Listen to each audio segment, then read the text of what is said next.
Hello dear students, welcome to Magnet Brains. इस वीडियो में हम देखने वाले हैं क्लास 9th एनएसओ बायोलॉजी का चैप्टर 2 टिश्यूज के एमसीक्यू। स्टूडेंट्स, इस चैप्टर को हमने पढ़ा था दो पार्ट्स में, एक था प्लांट टिश्यू और दूसरा था एनिमल टिश्यूज। सो इस वीडियो में हम उन्हीं दोनों से रिलेटेड जो डिटेल्स पढ़ी थी उसके एमसीक्यू क्वेश्चन यानी मल्टीपल चॉइस क्वेश्चंस कवर करेंगे।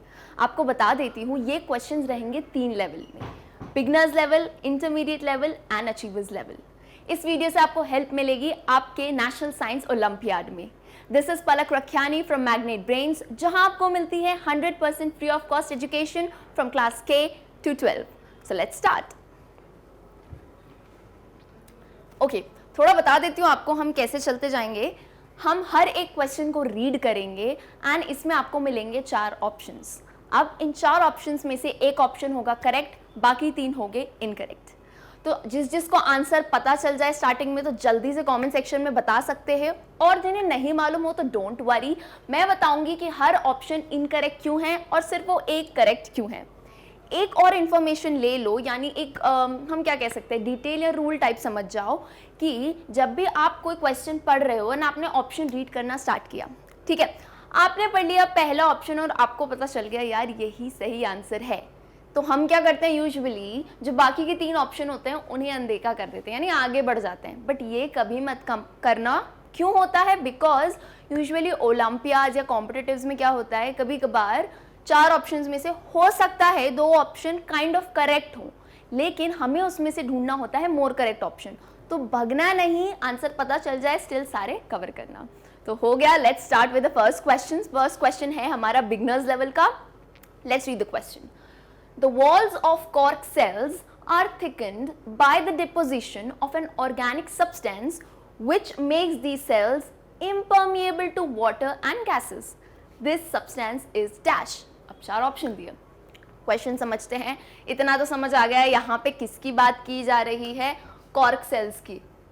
किसकी? कॉर्क सेल्स की, यानी कि let's move on to plant tissues. जो हमने प्लांट टिश्यूज पढ़ा था, कॉर्क सेल्स हमें पता है प्लांट्स में आते हैं, तो इसकी थ्योरी पे जाते हैं। अब कॉर्क सेल्स क्या होते हैं मैं आपको थोड़ा आइडिया दे देती हूँ। हमने पढ़ा था कॉर्क कैम्बियम, लैटरल मेरिस्टम, ये कुछ याद आ रहा है? देखो, प्लांट टिश्यूज जब हमने पढ़ा था उसमें हमने पढ़ा था 2 टाइप के मेनली टिश्यूज होते हैं, मेरिस्टेमेटिक और परमानेंट टिश्यू, इजंट इट? अब उसमें हमने एक मेरिस्टम पढ़ा था, that was lateral meristem. Yes, okay. अब इसमें पलक मैम यानी मैंने आपको बताया था कि जब प्लांट नॉर्मली जो भी प्लांट्स रहते हैं उसमें एक ही टाइप का लैटरल मेरिस्टम होता है, जो कि होता है primary lateral meristem. Lateral meristem फिर से बता दूं किस लिए यूज होता है, प्लांट की जो गर्थ है या विड्थ है, मोटापा, जो पेड़ होता है स्टेम, उसके मोटापा बढ़ाने में हेल्प करता है वो, उसकी विड्थ। तो यूजुअली प्लांट्स में प्रेजेंट होता है ये वाला, यानी प्राइमरी लैटरल मेरिस्टम। बट हमने बात करी थी as the plant grow old, यानी जो बुढ़े प्लांट हो जाते हैं और बड़े प्लांट्स हो जाते हैं, उनमें हमें देखने को मिलता है एक और नया मेरिस्टम, यानी कि प्राइमरी है तो भैया सेकेंडरी तो होगा ही। तो हमें उन प्लांट्स में देखने को मिलेगा सेकेंडरी लैटरल मेरिस्टम, और इसी सेकेंडरी LM लिख देती हूँ, है ना। सेकेंडरी लैटरल मेरिस्टम को कहा जाता है कॉर्क कैम्बियम।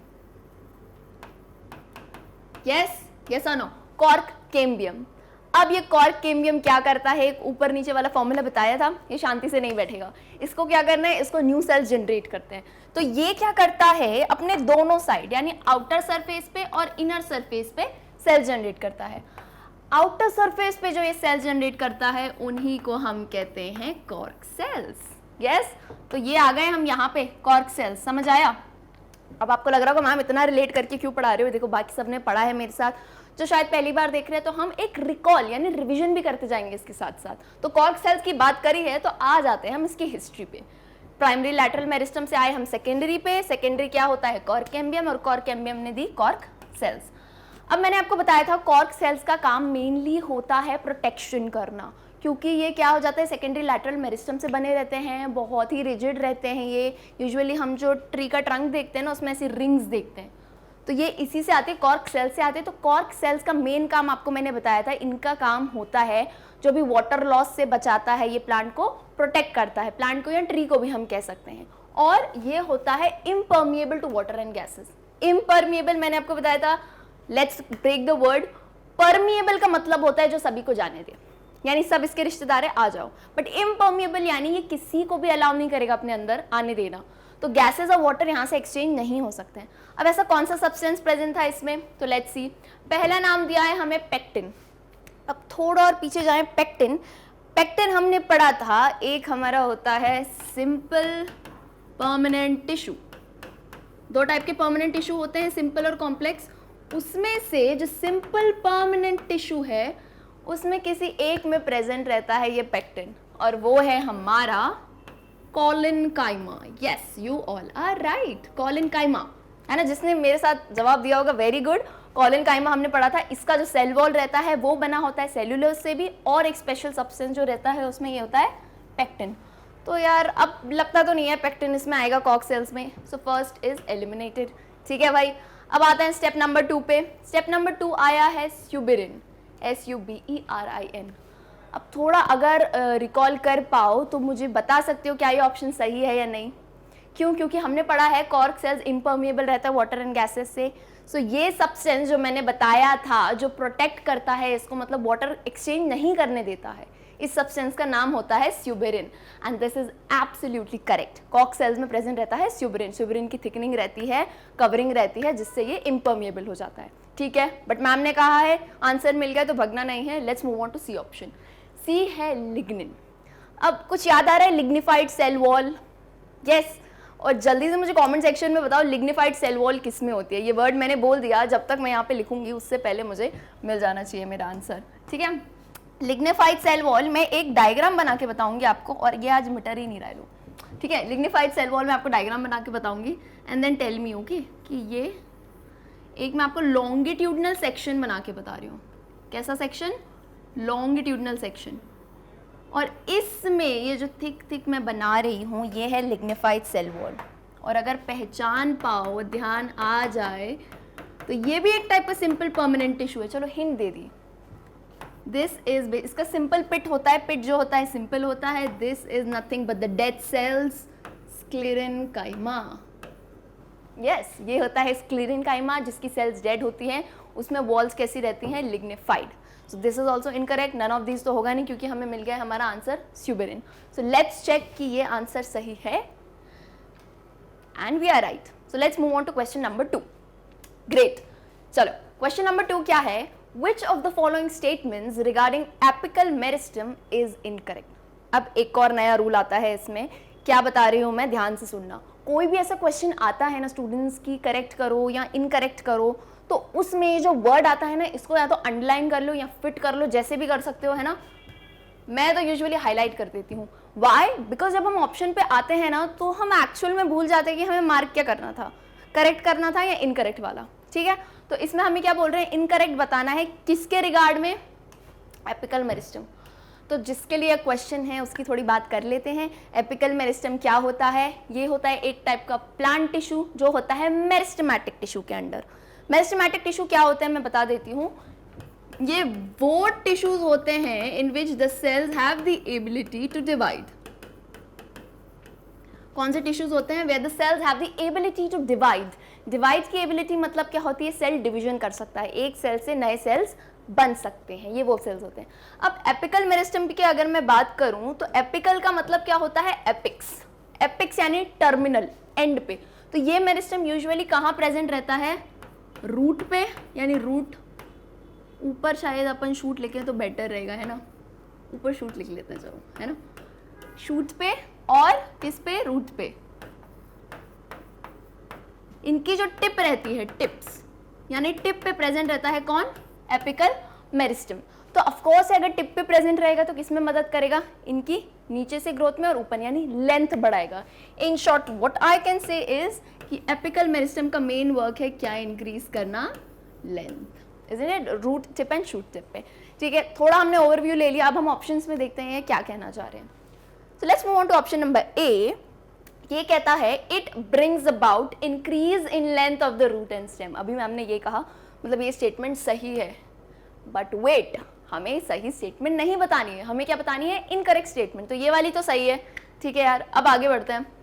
सेकेंड बोलता है it develops by dedifferentiation of permanent tissues. अब डी डिफरेंशिएशन, और ये बहुत ही कॉम्प्लिकेटेड लाइन हो गई, डोंट वरी, सिंपली समझाती हूँ।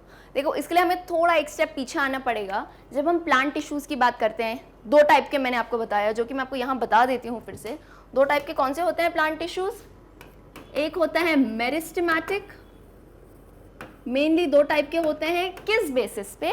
एबिलिटी टू डिवाइड पे, कि इनके सेल्स डिवाइड कर पाएंगे या नहीं। तो मेरिस्टेमेटिक होते हैं और परमानेंट होते हैं। अब मेरिस्टेमेटिक में क्या आते हैं? 3 टाइप आते हैं। एबिलिटी टू डिवाइड में लिख सकती हूँ, यस बिल्कुल लिख सकती हूँ।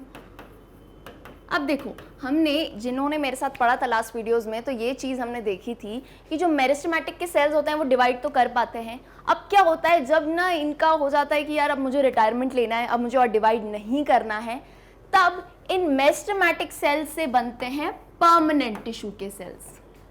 समझ आ रहा है? फिर से बताती हूँ, जो मेरिस्टेमेटिक टिश्यू के जो सेल्स होते हैं उनमें एबिलिटी होता है डिवीजन का, लेकिन जब ये ओल्ड हो जाते हैं या ये रिटायरमेंट लेना चाहते हैं और डिवाइड नहीं करना चाहते हैं, तब ये बदलते हैं परमानेंट टिश्यू के सेल में। तो एक क्वेश्चन आ रहा होगा कि ये मेरिस्टेमेटिक के कहाँ से आते हैं, तो ये थोड़ा और अगर पीछे जाओगे तो जो एम्ब्रियो होता है, व्हाट इज एम्ब्रियो? जो सीड में बेबी प्लांट प्रेजेंट रहता है उसे हम कहते हैं एम्ब्रियो। तो मेरिस्टेमेटिक टिश्यू के जो सेल हैं वो डायरेक्टली आते हैं एम्ब्रियो से। तो ये साइकिल देख रहे हो, एम्ब्रियो से बने मेरिस्टेमेटिक टिश्यू, मेरिस्टेमेटिक टिश्यू को जब रिटायरमेंट लेना था तो क्या बन गए? Permanent tissue. इतना समझ आया? अब आओ ऑप्शन बी पे। बी क्या कह रहा है? ये बोल रहा है it develops by dedifferentiation of permanent tissue.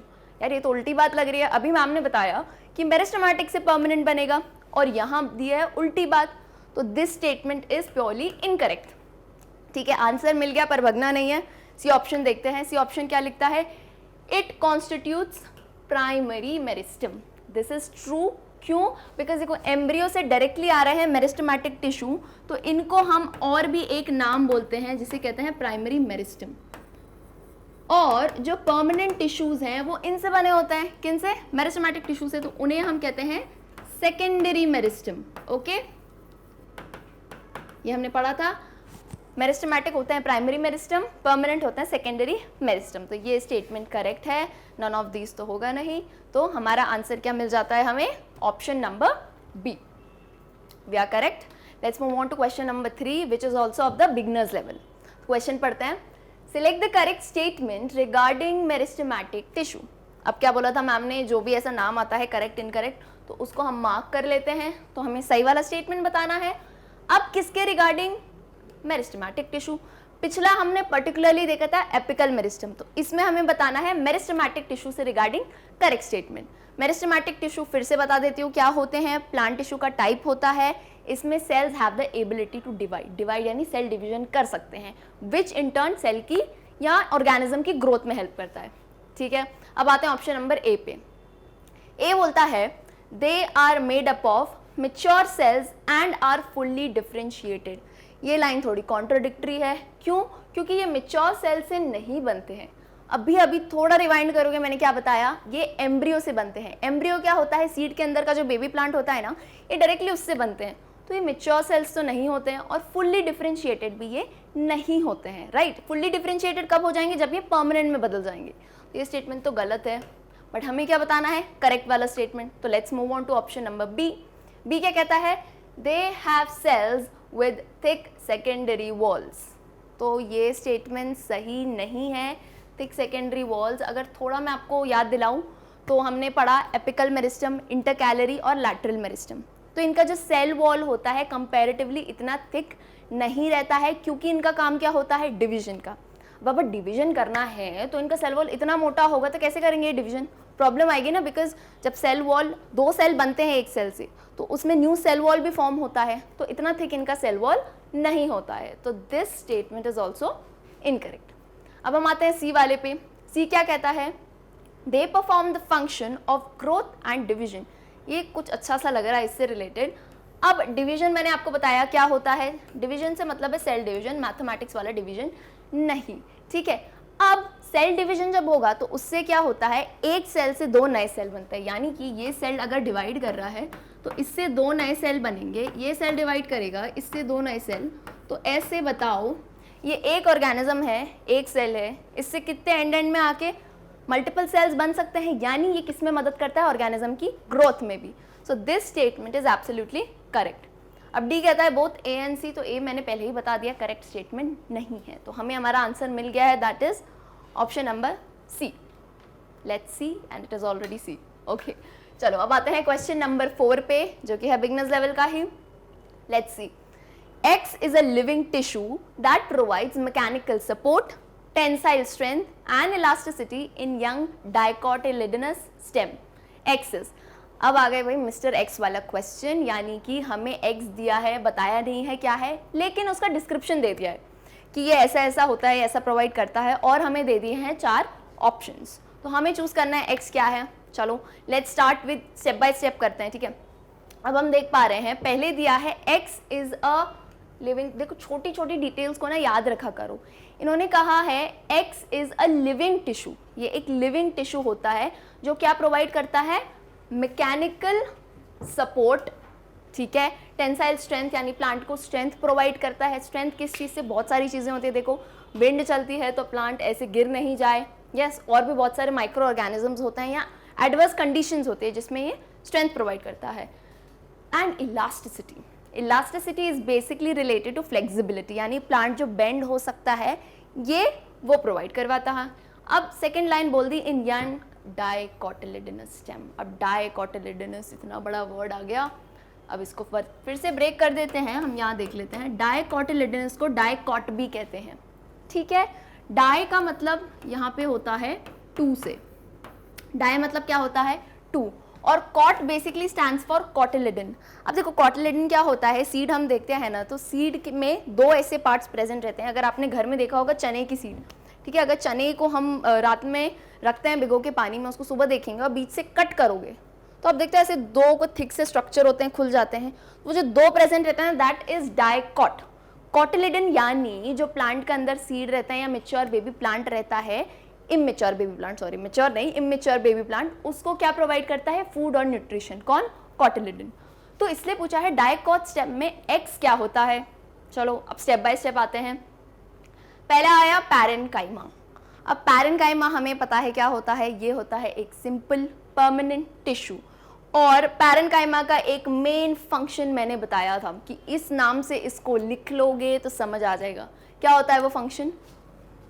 That function is storage, yes, parenchyma रहता है, पैरेन्काइमा का मेन फंक्शन होता है स्टोरेज से रिलेटेड। अब किसका स्टोरेज, तो डिपेंड करता है जहाँ ये प्रेजेंट होगा, वाटर का स्टोरेज हो सकता है, फूड का स्टोरेज हो सकता है, एटसेट्रा, राइट। तो मेन स्टोरेज का काम होता है पैरेन्काइमा का।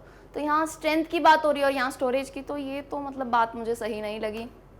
चलो ठीक है, अब हम आते हैं B, that is collenchyma. Collenchyma हमने पढ़ा है, ये भी एक टाइप का सिंपल परमानेंट टिश्यू होता है। ये इसकी सेल वॉल किससे बनी रहती है, अभी हमने फर्स्ट क्वेश्चन में देखी थी, पेक्टिन से, यस, पेक्टिन से रहती है। इसलिए ये क्या है, प्लांट को सपोर्ट प्रोवाइड करने में मदद करते हैं, राइट। इनका जो सेल वॉल में पेक्टिन से बना है, तो ये क्या करता है, सपोर्ट प्रोवाइड करता है, प्रोटेक्शन करता है, और एक और चीज़, जो इसका पिट्यूल रहता है ना, उसमें जो बेंडिंग एक्शन है, यानी उसको मेंटेन करने में, जो विंड आती है ना बहुत तेज, तो उसको मेंटेन करने में कौन मदद करता है, हमारा एक्स, ठीक है, एक्स हो जाएगा कॉलेनकाइमा। सही बात लग रही है, बिकॉज एक और बात यहाँ देखना है, यहाँ लिविंग टिश्यू की बात हो रही है, याद है, लिविंग टिश्यू। तो किसी को लग रहा होगा कि स्क्लेरेनकाइमा भी तो मैम मैकेनिकल सपोर्ट प्रोवाइड करता है टेंसाइल से, यू आर एब्सोल्युटली करेक्ट, करता है, लेकिन एक्स की बात की जा रही है, एक्स है लिविंग टिश्यू, और हमें पता है स्क्लेरेनकाइमा होते हैं डेड, मरे हुए सेल्स होते हैं, स्टोन सेल कहते हैं, डेड सेल, इनमें प्रोटोप्लाज्म नहीं होता है, तो ये ऑप्शन नहीं आएगा हमारा। कॉलेनकाइमा सही ऑप्शन है। लैटरल मेरिस्टम की बात करें तो लैटरल मेरिस्टम का काम क्या होता है, विड्थ बढ़ाना। अब भी हमने देखा था सेकेंडरी लैटरल मेरिस्टम, यानी जो हमारा स्टेम है इसकी विड्थ, ऐसे गर्थ बढ़ाना, वो काम होता है लैटरल मेरिस्टम का। तो ये ऑप्शन भी हो जाता है हमारा incorrect. So let's check, okay, हमारा आंसर है बी, कॉलेनकाइमा। तो ये है हमारा क्वेश्चन नंबर 5 बिगनर्स लेवल का, डायग्राम वाला क्वेश्चन है, समझ आ गया होगा। Let's read the question. Question number 5 says the tissue shown here is dash. इतना ही था क्वेश्चन, यस। अब देखो कितना सिंपल क्वेश्चन है, आपको एक डायग्राम दे दिया है, कुछ घुमाया नहीं है, दे आर सिंपली आस्किंग कि ये कौन से टाइप का टिश्यू है। तभी मैंने कहा था देखो जब भी मैं पढ़ाऊँ या जब भी बायोलॉजी हम पढ़ते हैं तो हमें किस पे ध्यान देना है, डायग्राम्स पे बहुत अच्छे से ध्यान देना है। अब हम 4 ऑप्शंस एक बार देख लेते हैं। 4 ऑप्शंस में दिया है एडिपोज, स्ट्राइटेड, एरियोलर और सीलिएटेड कॉलमनार एपिथेलियल टिश्यू। अब इन टिश्यू को पढ़ के एक चीज तो बता पा रहे होगे ये कौन से टाइप के टिश्यूज हैं। यस, आंसर आ गया हमारा, एनिमल टिश्यूज हैं। क्लियर है, इतना पता होना चाहिए कि हमें कौन से वाले पार्ट पे जाना है। ठीक है, जैसे हमने मेरिस्टम की बात करी तो हम गए प्लांट टिश्यूज पे। Now if you are talking about adipose, muscle tissue आ गया, एपिथेलियल आ गया, तो हमें रिकॉल हो गया कि ये एनिमल टिश्यू है। क्लियर है भाई। अब हम आते हैं डायग्राम पे। अब ये हम डायग्राम देख पा रहे हैं तो एक चीज आप नोट कर पा रहे होगे स्ट्रक्चर देख के, अगर किसी को ये स्ट्रक्चर पता नहीं होना तो भी बता पाए कि ये किस टाइप का स्ट्रक्चर दिख रहा है। एक रिंग टाइप का, इजंट इट रिंग, एग्जैक्टली वही रिंग जो हम अपने फिंगर्स में पहनते हैं। यस, उसमें कुछ ना कुछ स्टोन लगे रहते हैं, तो ये जो स्टोन टाइप दिख रहा है structure, that is basically nucleus. Correct है। अब ये जो बीच में थिक पार्ट दिख रहा है, this thick part is fat globule. Yes, ये थिक पार्ट फ्लैट ग्लोब्यूल है और ये जो साइड में इतना आपको पार्ट दिख रहा है that is our cytoplasm. Fat globule है यानी क्या, फैटी टिश्यू की बात तो है, सही बात है, फैट ग्लोब्यूल है यानी कोई तो टाइप का फैटी टिश्यू है।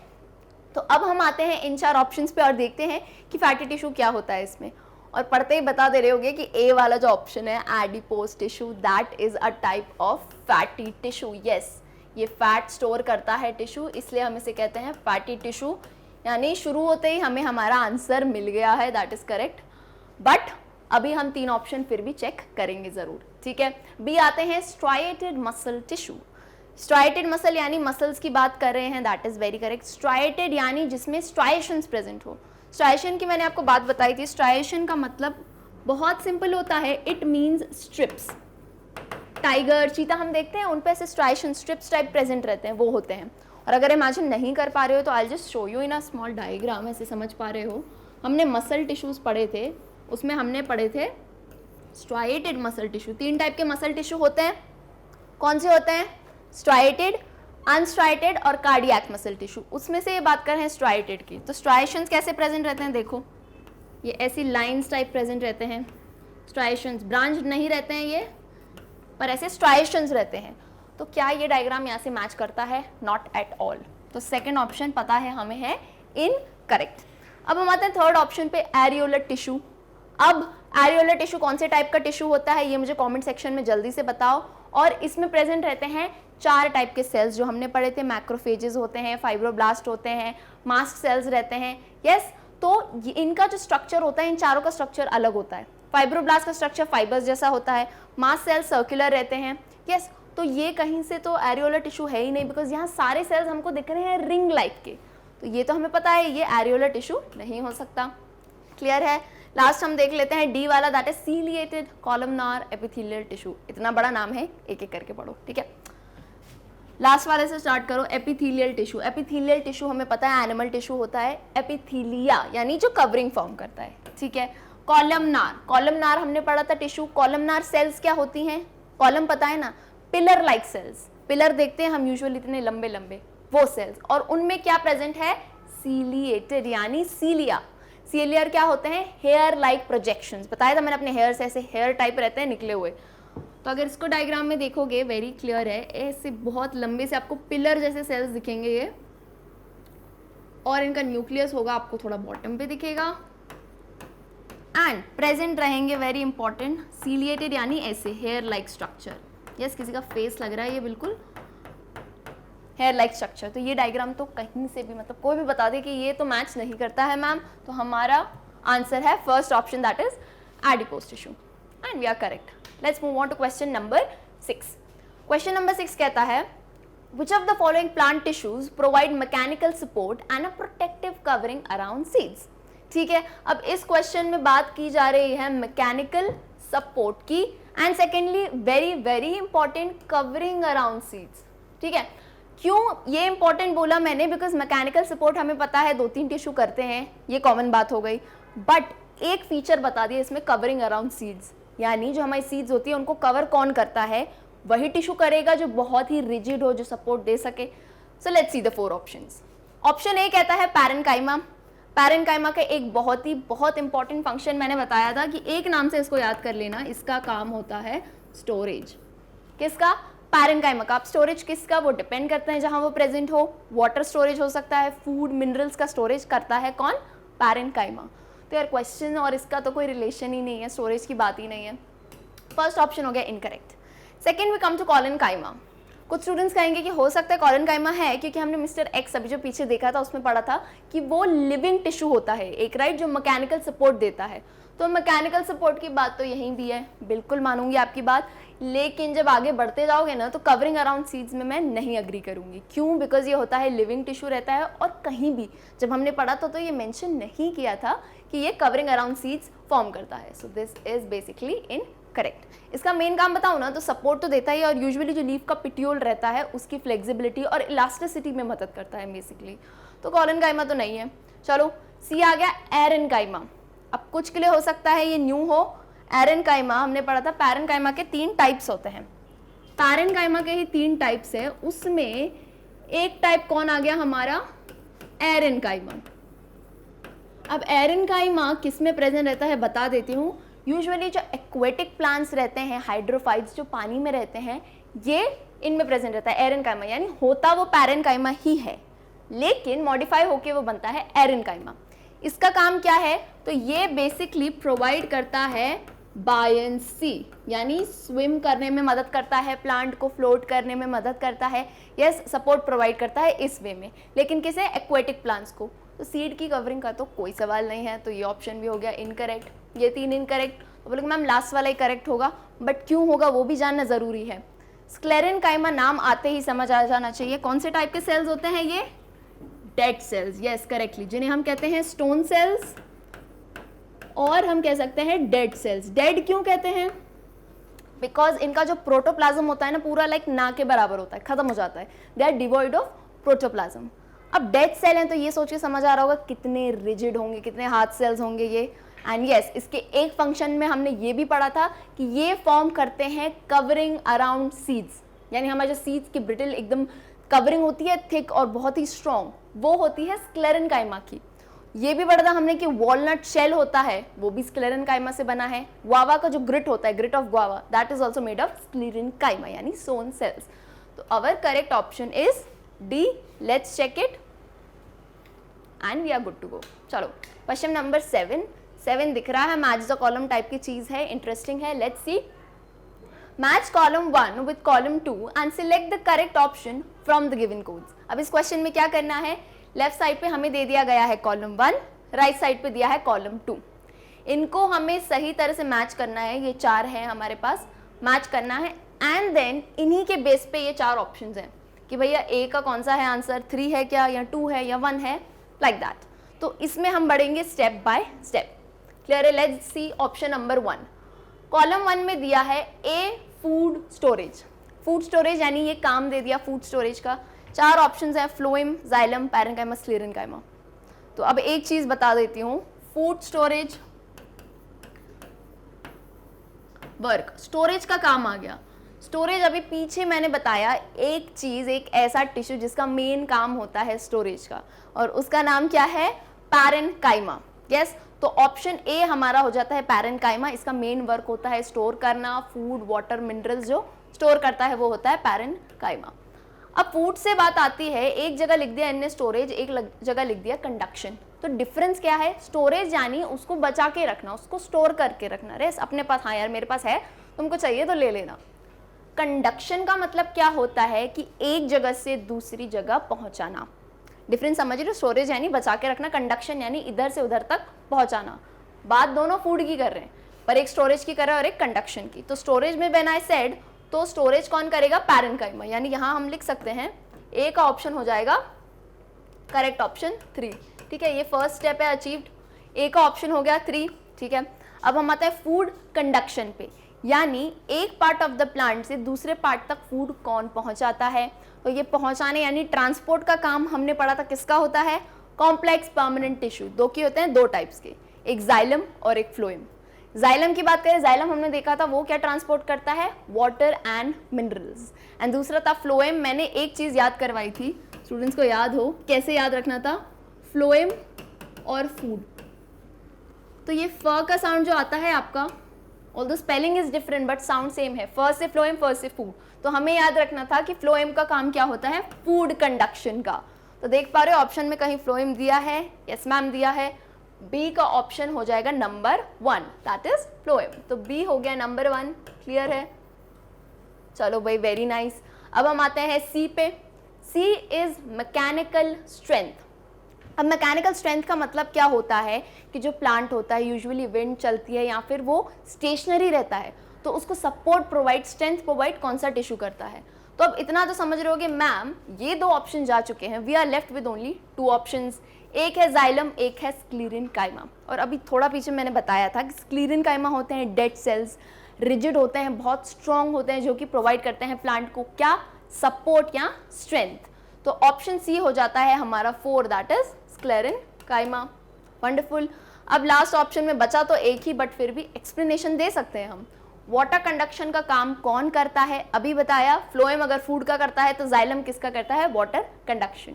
एक चीज और याद रखना, जाइलम का जो कंडक्शन होता है, it is for an additional information, ये होता है यूनी डायरेक्शनल। ऑल्दो ये आपको यहाँ पे कहीं नहीं पूछा है, बट हमें पता होना चाहिए फ्लो कैसा होता है, यूनी डायरेक्शनल। यूनी का मतलब होता है 1, यानी ये एक तरफा ही पानी जाएगा इसका, या तो ऊपर से नीचे से ऊपर जाता है, ऊपर से नीचे नहीं जाएगा, नीचे से ऊपर। वाई, बिकॉज रूट्स हैं, रूट्स में हमने पानी डाला, एब्जॉर्ब किया और वो ऊपर लेके गया। तो xylem uni directional.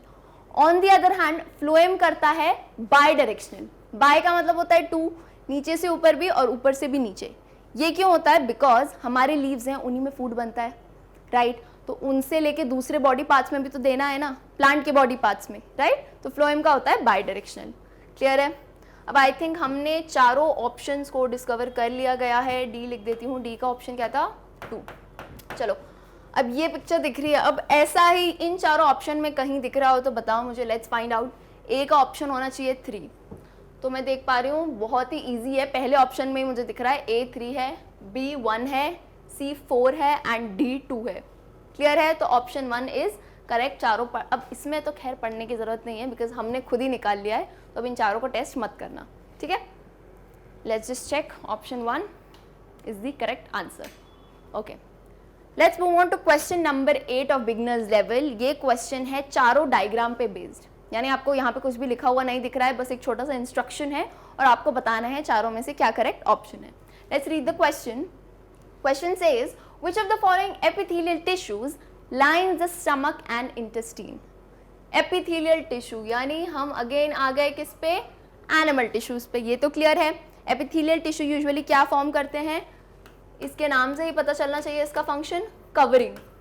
Outer covering जो होती है, लेयर होती है, वो ये फॉर्म करते हैं, ठीक है। अब ये पूछ रहे हैं कि इन चारों में से, ये चारों आपको डायग्राम दिए हैं, इसमें से हमारे स्टमक और इंटेस्टाइनिंग की लाइनिंग कौन करता है। तो ये इसको भी आप मार्क कर देना कि हमें बताना क्या है। क्लियर है। स्टमक और इंटेस्टाइन को कौन लाइन करेगा ये बताते हैं। चलो अब उसके लिए पहली चीज़ क्या है, आपको लग रहा है मैम आपने डायग्राम तो दे दिया पर इसमें नाम तो दिया ही नहीं, तो नाम नहीं आते हैं, ज़रूरी नहीं है आपको नेम्स दिए जाए, आपको डायग्राम देख के बताना है कि ये कौन से टाइप का टिश्यू है। So let's start with the first one, A से स्टार्ट करते हैं, ठीक है। अब ये ए का मैं डायग्राम देख रही हूँ, तो ये ठीक है, सेल्स हैं, एपिथेलियल सेल्स तो लग रहे हैं, एक लेयर के हैं, एक जैसे हैं, बट इनका स्ट्रक्चर देखो तो कहीं क्यूब जैसा नहीं लग रहा है। ये देखो, क्यूब पढ़ते हैं मैथ्स में, क्यूब बना देती हूँ, आई थिंक बन जाएगा, बहुत टाइम बाद बना रही है मैम मैथ्स का क्यूब, बट यस, हाँ क्यूब खेलते हैं हम। क्यूब टाइप का स्ट्रक्चर नहीं दिख रहा है, अब आपको बैक का नहीं दिखेगा। If I draw it like this, so this will be like a cube structure. Cube से रिलेटेड हमें याद आता है, एक पढ़ा था हमने एपिथेलियल टिश्यू, जिसका नाम था क्या, cuboidal. Yes you are correct, cuboidal epithelium. Epithelium भी लिख सकते हैं, थीलियल टिश्यू भी लिख सकते हैं, मैंने यहाँ लिख दिया क्यूबॉइडल एपिथेलियम। क्यूबॉइडल एपिथेलियम, ये तो हमने डिस्कवर कर दिया, स्टेप 1 अचीव्ड। अब हमें देखना है कि ये किसकी लाइनिंग में प्रेजेंट रहता है, यानी ये किसे लाइन करता है। अब मैंने बताया था आपको इसके फंक्शन में कि मेनली लाइनिंग क्यूबॉइडल एपिथेलियम की कहाँ रहती है, डक्ट्स में। कहाँ पे रहती है? डक्ट्स में। यूजुअली हमारे जो पैनक्रियाटिक डक्ट्स होते हैं, सलाइवरी डक्ट्स होते हैं, उनमें लाइनिंग किसकी रहती है? क्यूबॉइडल एपिथीलियम की। तो ये स्टमक और इंटेस्टाइन से तो इसका रिलेशन कहीं है ही नहीं, तो ये ऑप्शन 1 हो गया हमारा इनकरेक्ट। क्लियर है? अब ये बता रही हूँ कि मैम आपने कैसे बताया डक्ट्स में रहती है, तो ये तो देखो मैंने जो आपको पढ़ाया था वीडियो में, आप वो पढ़ लेना, एक बार वीडियो देख लेना अच्छे से, तो समझ आ जाएगा कि हमने फंक्शनिंग पढ़ी थी इनकी क्लियरली, ये कहाँ प्रेजेंट रहते हैं। उस बेसिस पे ऑप्शन 1 इज इनकरेक्ट। कूल। चलो अब नीचे ये है सी वाला देख लेते हैं, ठीक है। सी ऑप्शन दिख रहा है, थोड़ा पहले लग रहा है कि मैम आपने डायग्राम बनाया है ना, एक क्वेश्चन में बनाया था, तो ये डायग्राम देख रहे हो, पिलर लाइक सेल्स हैं, पिलर जैसे सेल्स हैं, कॉलम जैसे सेल्स हैं, और क्या प्रेजेंट रहे हैं? हेयर लाइक, ऐसे हेयर लाइक स्ट्रक्चर हैं जो कि क्या होते हैं? सीलिया। तो बोलते ही आंसर आ जाना चाहिए, सीलिएटेड कॉलमनार, कॉलम जैसे यानी पिलर जैसे सेल्स हैं, एपिथीलियम, सीलिएटेड कॉलमनार एपिथीलियम, यानी सीलिया प्रेजेंट है इनमें, कॉलम जैसे स्ट्रक्चर हैं। अब मेनली पढ़ा था हमने सीलिएटेड कॉलमनार एपिथीलियम आपको कहाँ मिलेंगे? ये मेनली मिल सकते हैं आपको ओविडक्ट में। अब ओविडक्ट क्या होता है बता देती हूँ। ओविडक्ट होता है फैलोपियन ट्यूब जिसे हम कहते हैं, ये यूजुअली प्रेजेंट रहता है फीमेल्स में, ठीक है। ओविडक्ट या फैलोपियन ट्यूब एक यहाँ प्रेजेंट रहता है, और एक एग्जांपल बता सकती हूँ, विंड पाइप जो हमारा ट्रैकिया रहता है वहाँ पे भी रहता है सीलिएटेड कॉलमनार एपिथीलियम। अब यहाँ पे इसका काम क्या होता है? देखो सीलिया रहता है ना, तो यूजुअली जो ओवरी होते हैं, ओवरी से एग निकलता है, ओवम, उसको यूट्रस तक ले जाने के लिए जो पैसेज रहता है ये उसमें प्रेजेंट रहते हैं, ताकि जो एग हो उसको जाएगा तो ये हेयर जो है हेल्प करते हैं मूव करवाने में, आगे पुश करते हैं उसे, तो तभी सीलिएटेड कॉलमनार एपिथीलियम आपको मिलेंगे ओविडक्ट। और यहाँ पे विंड पाइप लिख देती हूँ, and wind pipe, wind pipe को क्या कहते हैं? ट्रैकिया। क्लियर है? तो ये नाम तो इससे मिलते ही नहीं है, स्टमक और इंटेस्टाइन से, तो इंटेस्टाइन से, तो ये सी वाला ऑप्शन इज इनकरेक्ट। ठीक है भाई, मैम इनकरेक्ट पहले बता रहे हो आप, है ना? ठीक है, ओके। अब हम आते हैं, चलो सेकंड बी वाला बता देती हूँ। बी वाले में क्या है? बी वाले सेल्स हम देख पा रहे हैं, ये आपको दिख रहे हैं कॉलमनार सेल्स, यानी पिलर जैसे सेल्स दिख रहे हैं या नहीं दिख रहे हैं? क्लियरली दिख रहे हैं, लंबे लंबे। अभी हमने यहाँ देखे कॉलमनार, सही बात बोल रहे हो, पर ये थे सीलिएटेड। अब ये है columnar, but these are simple columnar cells, columnar epithelium. अब याद आ रहा हो फंक्शनिंग में तो हमने पढ़ा था कि स्टमक और इंटेस्टाइन की जो मेन लाइनिंग की जाती है वो किससे की जाती है? पिलर लाइक सेल्स से। अब पिलर लाइक सेल्स, उसमें सीलिया की बात कहीं नहीं की थी, तो पिलर लाइक सेल्स कहाँ प्रेजेंट रहते हैं?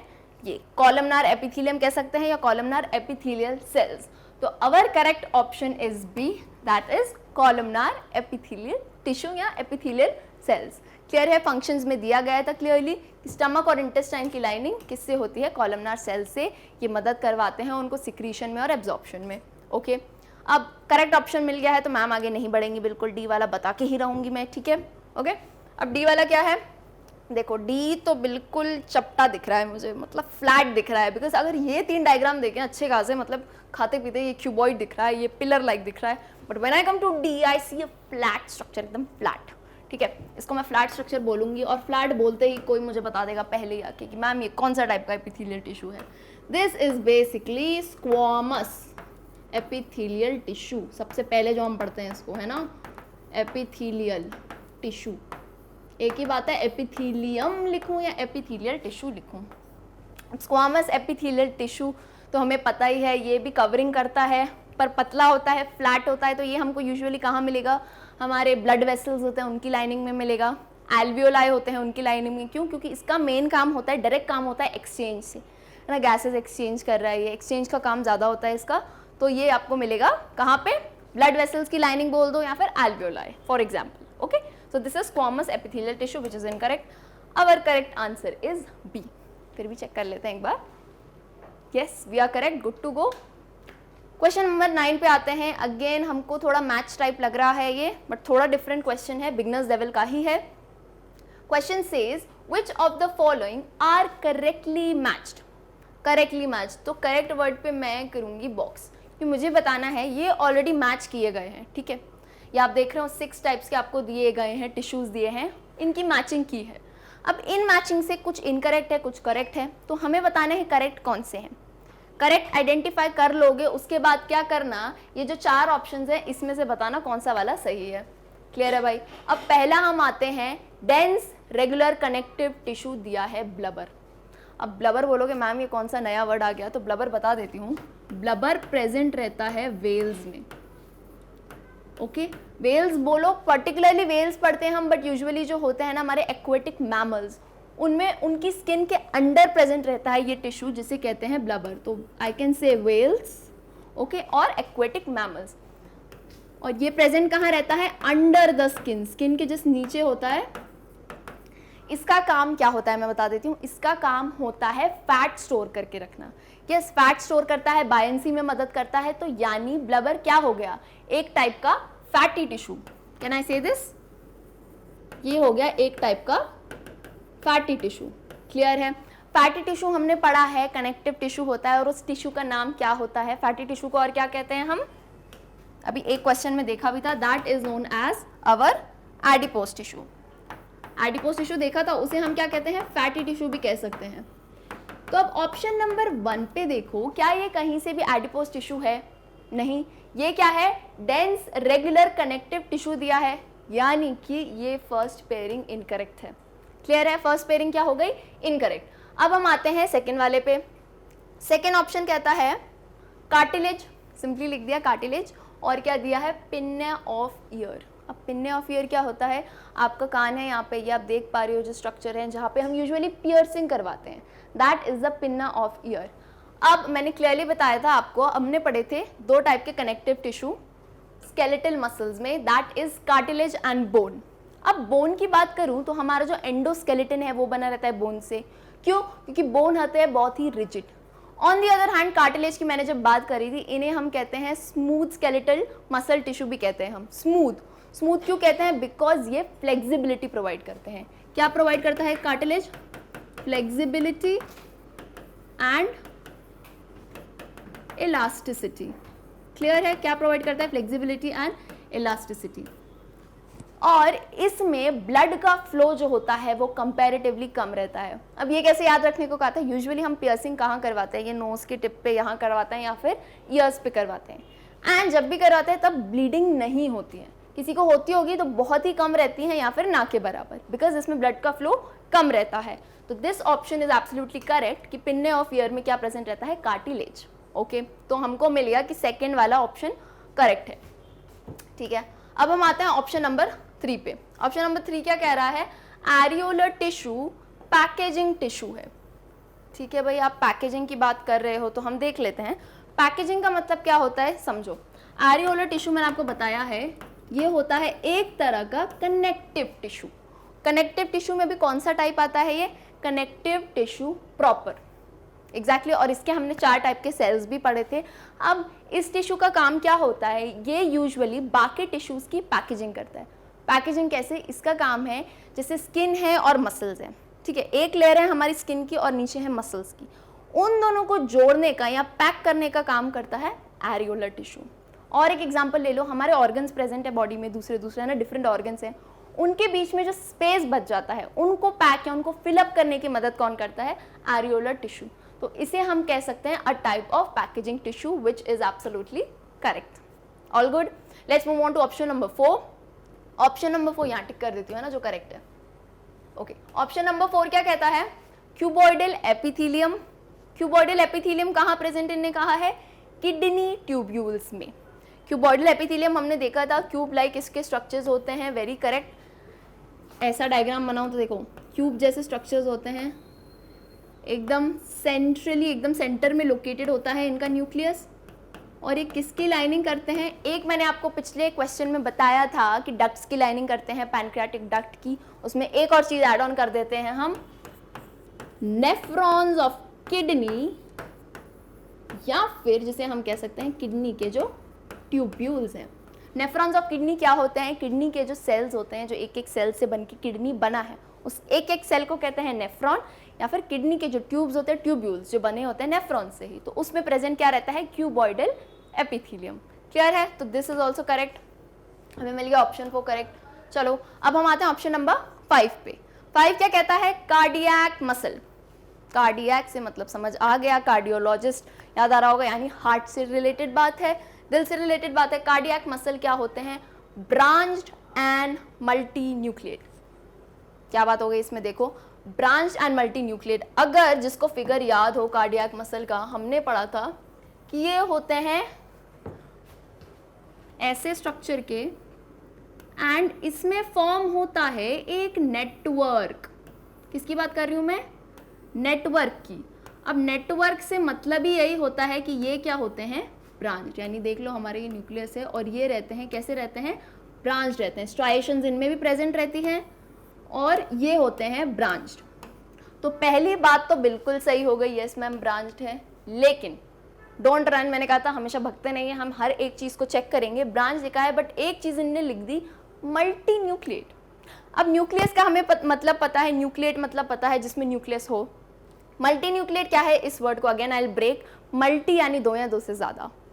अब यहाँ आप देख पा रहे हो हर एक जो कार्डियक मसल है उसमें प्रेजेंट रहता है सिर्फ एक ही न्यूक्लियस, यानी इसकी कंडीशन मल्टी न्यूक्लिएट नहीं रहती है, इसमें न्यूक्लियस एक ही प्रेजेंट रहता है। So this second one is wrong, यानी फिफ्थ वाला रॉन्ग है। मल्टी न्यूक्लिएट पॉइंट इनने गलत कह दिया यार, ब्रांच सही था पर एक गलत कह दिया तो ये गलत ही होगा। हाँ एक चीज ध्यान रखना है, ऐसा नहीं है कि इस ऑप्शन में एक चीज करेक्ट है और दूसरी इनकरेक्ट है तो आप बोलोगे चलो सही कर देते हैं। No, if anything is incorrect तो वो पूरा ऑप्शन हो जाता है आपका गलत, यानी फिफ्थ वाला रॉन्ग है। ठीक है, अब हम आते हैं सिक्स्थ वाले पे, लास्ट वाला, that is striated muscle. Muscle हमने पढ़े थे तीन टाइप के, स्ट्राइएटेड, अनस्ट्राइएटेड और कार्डियक। स्ट्राइएटेड यानी जिसमें स्ट्राइएशन स्ट्रिप्स प्रेजेंट रहती हैं, उसके लिए लिखा है अनब्रांच्ड एंड यूनिन्यूक्लिएट। यूनिन्यूक्लिएट यानी इसमें प्रेजेंट रहता है, कहना चाह रहे हैं एक न्यूक्लियस, और होते हैं अनब्रांच्ड। अब अगर स्ट्राइएटेड मसल याद हो, स्ट्राइएशन प्रेजेंट रहती है, बिल्कुल सही बात है मैम। अभी आपने थोड़ी देर पहले स्ट्रक्चर बताया था, देखो स्ट्रक्चर बताने में मुझे कोई दिक्कत नहीं है, I will tell you the structure बहुत बार ताकि आप समझ पाओ, है ना। ये देखो, अब मैंने जो आपको पिछला स्ट्रक्चर बताया था उसमें एक चीज याद रखना क्या होती है, मैंने आपको बोला था कि यहाँ पे मैंने नेटवर्क टाइप बना दिया था।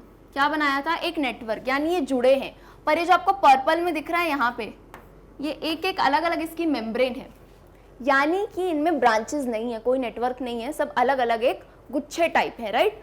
तो अनब्रांच बात बोल दी तो थोड़ा हमारे फेवर में है, ये बात सही बोली। लेकिन नेक्स्ट बात पे जाना, नेक्स्ट बात ये कहते हैं यूनिन्यूक्लिएट।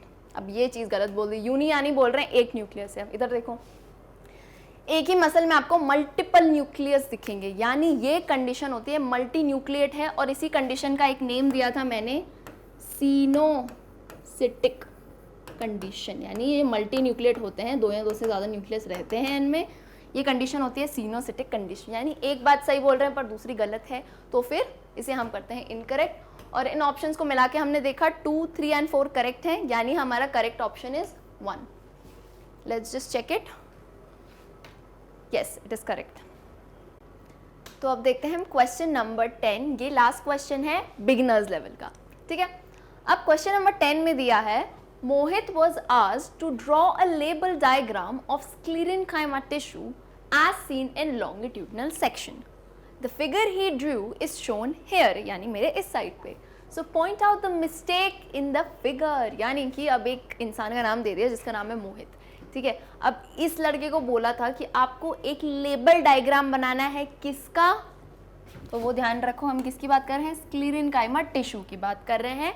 कौन से सेक्शन में, अब आज तक ये लग रहा होगा मैम हमने इतना तो ध्यान दिया ही नहीं, कौन से सेक्शन की बात करते हैं, ट्रांसवर्स होता है, लॉन्गिट्यूडनल, बट इस क्वेश्चन में ध्यान देना है। ठीक है, हर छोटी डिटेल पे ध्यान दिया करो क्वेश्चंस की, है ना, ऐसे ऊपर ऊपर से मत पढ़ा करो। लॉन्गिट्यूडनल सेक्शन भी मैंने मार्क किया है, क्यों किया है आगे समझ आ जाएगा, बिकॉज देखो पलक मैम कोई भी चीज़ करती हैं तो उसका आगे कोई ना कोई मीनिंग निकलता ही है। ठीक है, अब ये फिगर जो उसने बनाया मोहित ने, यानी ठीक है जो भी मोहित है जितने सब देख सकते हैं, ये आपने फिगर बनाया है यहाँ पे। ठीक है, अब ये फिगर इन्हें बोला है स्क्लेरेन्काइमा का, देखा है उसने लॉन्गिट्यूडनल सेक्शन से। अब उस बेसिस पे 4 पॉइंट दिए गए हैं। ठीक है, 4 पॉइंट दिए हैं, इस बेसिस पे हमें बताना है इस फिगर को देख के कि ये 4 पॉइंट में से गलत क्या है, यानी मिस्टेक क्या है। समझ पा रहे हो क्या बोलना चाह रही हूँ। मोहित को बोला लॉन्गिट्यूडनल सेक्शन देखो स्क्लेरेन्काइमा का बना दो, उसने बना दिया। ठीक है, अब इसी डायग्राम पे बेस पे ये 4 स्टेटमेंट्स हैं, हमें बताना है इसमें गलत स्टेटमेंट कौन सी है, किसके बेस पे, डायग्राम के बेस पे। ठीक है, चलो भाई, अब पहला ऑप्शन कहता है instead of simple pit pore it should be bordered पिट।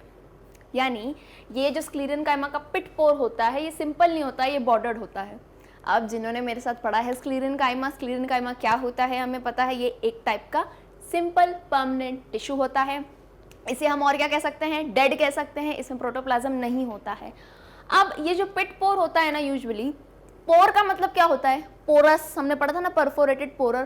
पोर होता है कोई भी ओपनिंग। व्हेन आई से पोर मेरा मतलब होता है कोई भी छोटी सी ओपनिंग।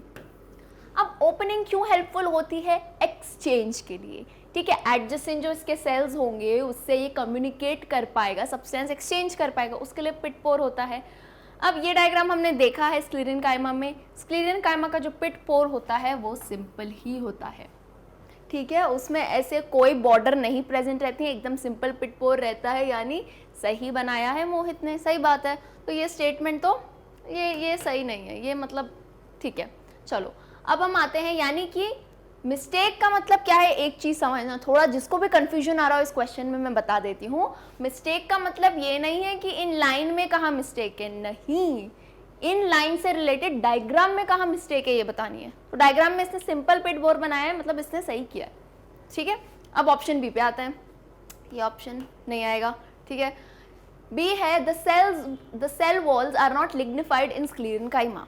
मतलब ये क्या हो रहा है, ये एक इंसान इस डायग्राम को देख रहा है और उल्टी चीजें कह रहा है कि cell walls are not lignified in sclerenchyma. Lignified का मतलब क्या होता है, स्क्लीरन काइमा के सेल वॉल में एक सब्सटेंस बताया था मैंने, प्रेजेंट रहता है लिग्निन, ठीक है, लिग्निन रहता है प्रेजेंट। अब अगर हम इसके इस स्ट्रक्चर को देखें, मोहित के स्ट्रक्चर ने जो बनाया, मोहित का स्ट्रक्चर लिख देते हैं मोहित का स्ट्रक्चर नहीं, मतलब मोहित ने जो स्क्लीरन काइमा का स्ट्रक्चर बनाया है, ठीक है, ऐसा कह सकता है मोहित, ओके। तो अब इसने क्लियरली बताया है बेचारे ने कि मैम यहाँ मैंने लिखा है लिग्निफाइड थिक वॉल। ये देख रहे हो, जो इतनी ब्लैक कलर में थिक वॉल दिख रही है, ये लिग्निन की है और उसने बनाया भी है और उस बेचारे ने लिख भी दिया है।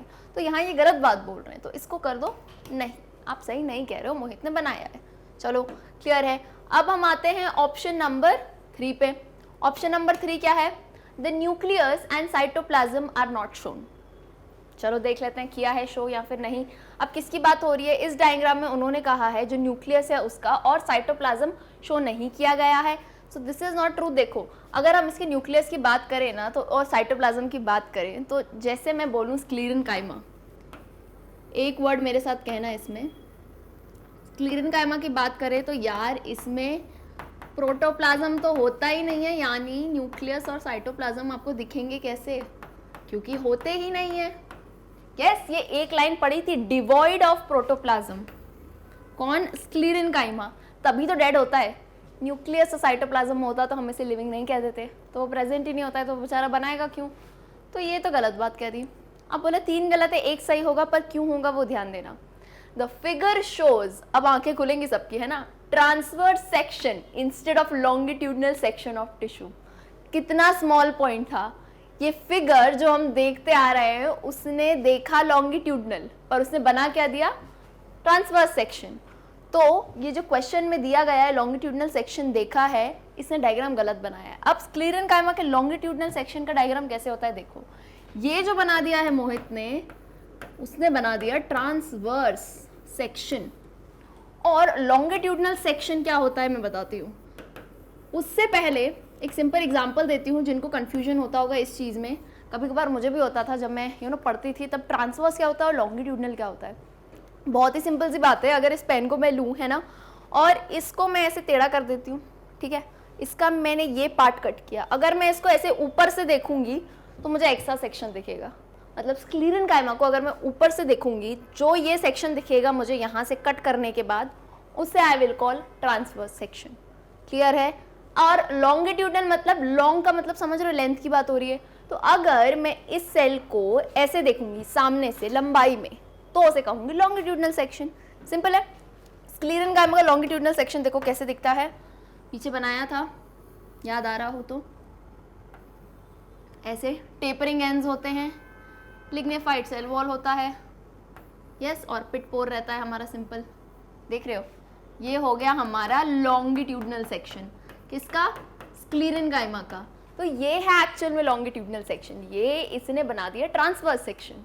तो हमारा option D is the correct answer, यानी फिगर क्या बता रहा है, transverse section instead of longitudinal section. समझ आया? ओके, देख लेते हैं आंसर। बिल्कुल correct, option D is the correct answer. चलिए भाई, अब हम आते हैं क्वेश्चन नंबर 11। यहाँ से एक स्टेप हम आगे बढ़ेंगे, यानी लेवल अप करेंगे। कौन से लेवल पे? इंटरमीडिएट लेवल पे। ठीक है, क्वेश्चन नंबर 11। अब इंटरमीडिएट आ गए तो ये मत सोचना मैम तो डिफिकल्टी लेवल बढ़ रहा है, बट डोंट वरी, हमने सब पढ़ा है तो हमें आ जाएगा। ठीक है, क्वेश्चन नंबर 11 क्या कहता है? फिलअप्स दिख रहे हैं हमें 3 या कितने, 4 फिलअप्स दिख रहे हैं। चलो स्टार्ट करते हैं। The matrix of bone is in the form of thin concentric rings called dash। चलो भाई, बोन वर्ड आ गया, मतलब हर क्वेश्चन में मैम बोलती हैं निकाल लो किसके बारे में बात हो रही है। तो यहाँ मुझे दिख रहा है कि बोन के पीछे बढ़ गए, अब ये बोन की बात करते हैं। ठीक है, बोन होता है हमारा skeletal tissue, isn't it? Bone और कार्टिलेज रहते हैं, इसमें से हम आ गए बोन के पास। अब बोन के जो हमने स्ट्रक्चर पढ़ा था, याद है हमने एक डायग्राम पढ़ा था, ऐसे बढ़िया रिंग टाइप का डायग्राम था उसमें, इजंट इट? तो अब वहीं पे आ जाते हैं हम थोड़ा बोन को याद करते हुए, और क्वेश्चन कहता है द मैट्रिक्स ऑफ बोन। अब मैट्रिक्स क्या होता है? जो फ्लूइड सब्सटेंस रहता है अंदर, किसी के भी अंदर, कोई भी हम सेल ले लें, ऑर्गेनिज्म ले लें, उसके अंदर जो मैट्रिक्स रहता है, फ्लूइड कंटेंट रहता है। अब इसमें किस फ्लूइड कंटेंट की बात कर रहे हैं? बोन में। Is in the form of thin concentric rings, rings के फॉर्म में रहता है। यानी अगर याद आ रहा हो बोन का डायग्राम, इन चारों से पहले अपन डायग्राम बना लेते हैं तो रिकॉल हो जाएगा। अब ये स्टार्स नहीं है, देखो, मतलब क्योंकि जब हमने देखी थी ये रिंग्स तो हमें इस टाइप के डायग्राम दिख रहे थे, है ना, ऐसा स्टार्स टाइप के दिख रहे थे, और ये बन गई थी कॉन्सेंट्रिक रिंग्स।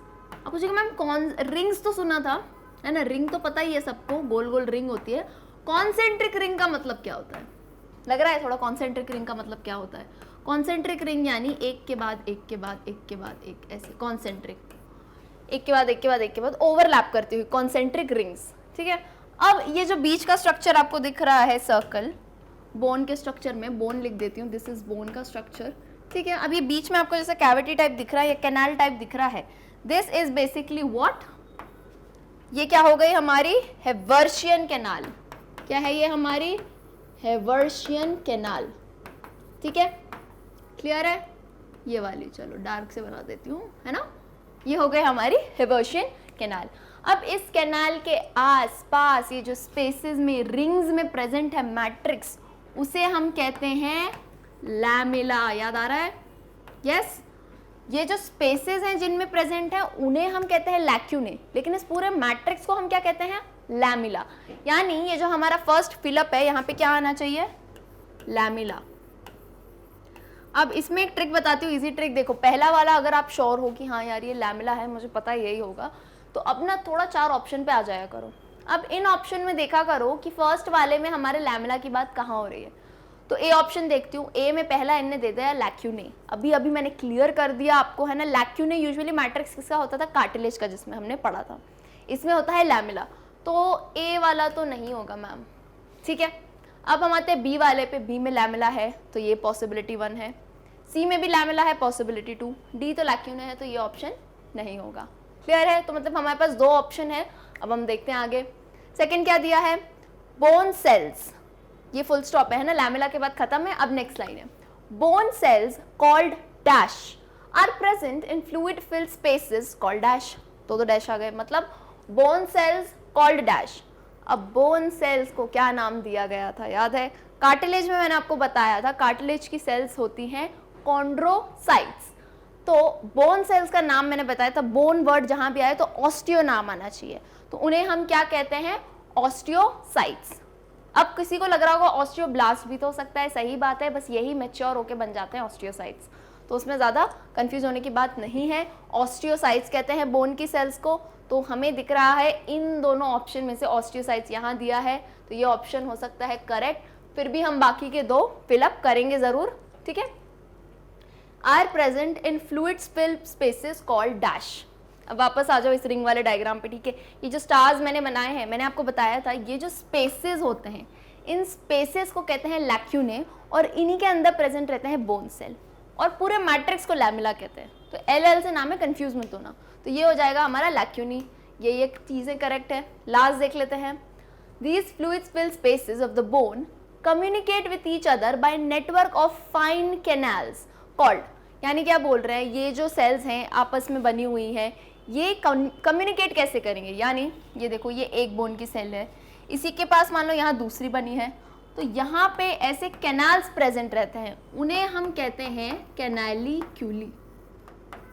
अगर फिगर याद आ रहा हो तो ये तो मैंने एक सेल बना दी, ऐसे मल्टीपल होंगे, वो एक दूसरे से कैसे कम्युनिकेट करेंगे, ऐसे ही कैनाल्स जाएंगे उन्हें, जिनका नाम होता है कैनालिक्यूली। हेवर्शियन कैनाल अलग है, कंफ्यूज मत होना, हेवर्शियन कैनाल ये है जो बोन सेल के बीच में प्रेजेंट रहता है, ये होता है हेवर्शियन कैनाल। और वो जो दो बोन सेल्स को मिलाती हैं या कम्युनिकेट करवाती हैं वो होती है कैनालिक्यूली, यानी कि ये। तो हमें दिख गया हमारा ऑप्शन बी सबसे करेक्ट दिख रहा है बाकी सब में से, राइट। सी करेक्ट क्यों नहीं है समझ जाओ, क्योंकि कॉन्ड्रोसाइट्स लिख दिया यार, कॉन्ड्रोसाइट्स बताया मैंने, कार्टिलेज की सेल्स होती हैं, क्लियर है। तो करेक्ट ऑप्शन क्या है हमारा, option B. Okay, yes, option B correct है। Let's move on to question number 12 जो कि है हमारा इंटरमीडिएट लेवल का ही क्वेश्चन। क्वेश्चन क्या कहता है, the tissue shown in the figure is, इतना ही क्वेश्चन था, यानी कि अगेन आ गया क्वेश्चन जो है हमारा डायग्राम से रिलेटेड। लास्ट टाइम भी हमें बताया था कि एक टिश्यू दे दिया, डायग्राम दे दिया, बताओ कौन सा है। सिमिलरली यहाँ पे भी बता दिया आपको, ये इस साइड पे एक टिश्यू दिख रहा है और इसका बताओ कौन सा वाला है। तो चलो चारों ऑप्शंस पढ़ लेते हैं। एंगुलर कॉलन काइमा बताया है, स्क्लीरन काइमा बताया है, जाइलम वेसल बताया है, फ्लोएम बताया है। मतलब मैम आधा आधा क्यों पढ़ रहे हो, बिकॉज ये नाम ही दिए हुए हैं इनके, देख लो, बाकी इनका डिस्क्रिप्शन है, ठीक है। अब इधर आ जाओ डायग्राम पे। आपको इतना देख के तो पता चल रहा होगा कि इस डायग्राम में ये जो सेल्स हैं आपको सिलेंडर शेप की दिख रही है, दिख रही है नहीं दिख रही। सिलेंडर यानी एक ट्यूब टाइप जा रहा है जहाँ से कुछ ना कुछ पास ऑन हो रहा है, बिकॉज हमने इतने सारे स्ट्रक्चर्स पढ़े हैं, कहीं पे सर्कुलर होते हैं, कहीं क्यूबॉइडल होते हैं, कहीं कॉलमनार होते हैं, अलग अलग टाइप के स्ट्रक्चर्स होते हैं। अब जब हम यहाँ पे बात करें तो हमें ये पता है कि ये टिश्यू जो है प्लांट टिश्यू है। स्टेप 1 अचीव करो, है ना, प्लांट टिश्यू। क्यों, क्योंकि मैम दिख रहा है मुझे यहाँ पे कॉलन काइमा, स्क्लीरन काइमा, जाइलम, फ्लोएम की बात करें तो प्लांट टिश्यू है, ठीक है भाई। अब कॉलन काइमा और स्क्लीरन काइमा की बात करें, ये हो गए हमारे सिंपल परमानेंट टिश्यू। इनमें क्या था, जब हमने इनका स्ट्रक्चर देखा था तो हमें पता था, हमने सेल्स जो देखे थे स्क्लीरन काइमा में तो टेपरिंग एंड्स वाला था, ऐसा था, टेपर कर रहे थे एंड्स यानी, पर इसके एंड्स तो मुझे ऐसे नहीं लग रहे कहीं टेपरिंग है, ये कंटिन्यूअस है, ये बीच से सेक्शन कट किया है आपको दिखाने के लिए, है ना, कि ये पास ऑन हो रहा है कुछ यहाँ से। तो स्क्लीरन काइमा तो नहीं हुआ, ये स्क्लीरन काइमा है, तो ऐसा स्ट्रक्चर तो है ही नहीं, इसमें एंड टेपर करते हैं यानी नैरो हो जाते हैं, तो ये नहीं है। चलो ये वाला कट कर दो, यूनिफॉर्म थिकनिंग है। पहला कहता है angular collenchyma in which wall thickenings are present at the angles. तो ये कहीं से भी मैंने आपको बताया वॉल की कहीं थिकनिंग नहीं दिख रही आपको एंगल पे। कॉलन काइमा का एक टाइप ही होता है एंगुलर कॉलन काइमा, यानी कुछ कुछ एंगल्स पे डिफरेंट एंगल पे थिकनिंग होती है, बट यहाँ पे ऐसा कुछ भी नहीं है। तो ऑप्शन 1 भी हो गया हमारा इनकरेक्ट, ठीक है। अब हम आते हैं जाइलम और फ्लोएम पे। अब हो सकता है पॉसिबिलिटी इन दोनों में से हो, क्यों, क्योंकि ये हैं हमारे कॉम्प्लेक्स परमानेंट टिश्यू और इनका काम होता है कंडक्शन का, ठीक है। अब कंडक्शन से हम इनका काम देखें तो फ्लोएम की जब मैं बात करूँ ना, phloem parenchyma with abundant food reserve. अब फ्लोएम पैरेन्काइमा एक टाइप का सेल होता है, मैंने बताया था पैरेन्काइमा से रिलेटेड होता है। जब भी पैरेन्काइमा वर्ड आए तो उसका मतलब क्या होता है, स्टोरेज से काम है। अब इसमें किसका काम कर रहे हैं, स्टोरेज का। यहाँ देखो डायग्राम में कोई भी देख के बता देगा कि मैम यहाँ कुछ ना कुछ ट्रांसफर हो रहा है, यानी इधर से इधर भेजी जा रही है कोई चीज़, कंडक्शन हो रहा है। कंडक्शन की बात आते ही हमें याद आना चाहिए कि ये है जाइलम वेसल।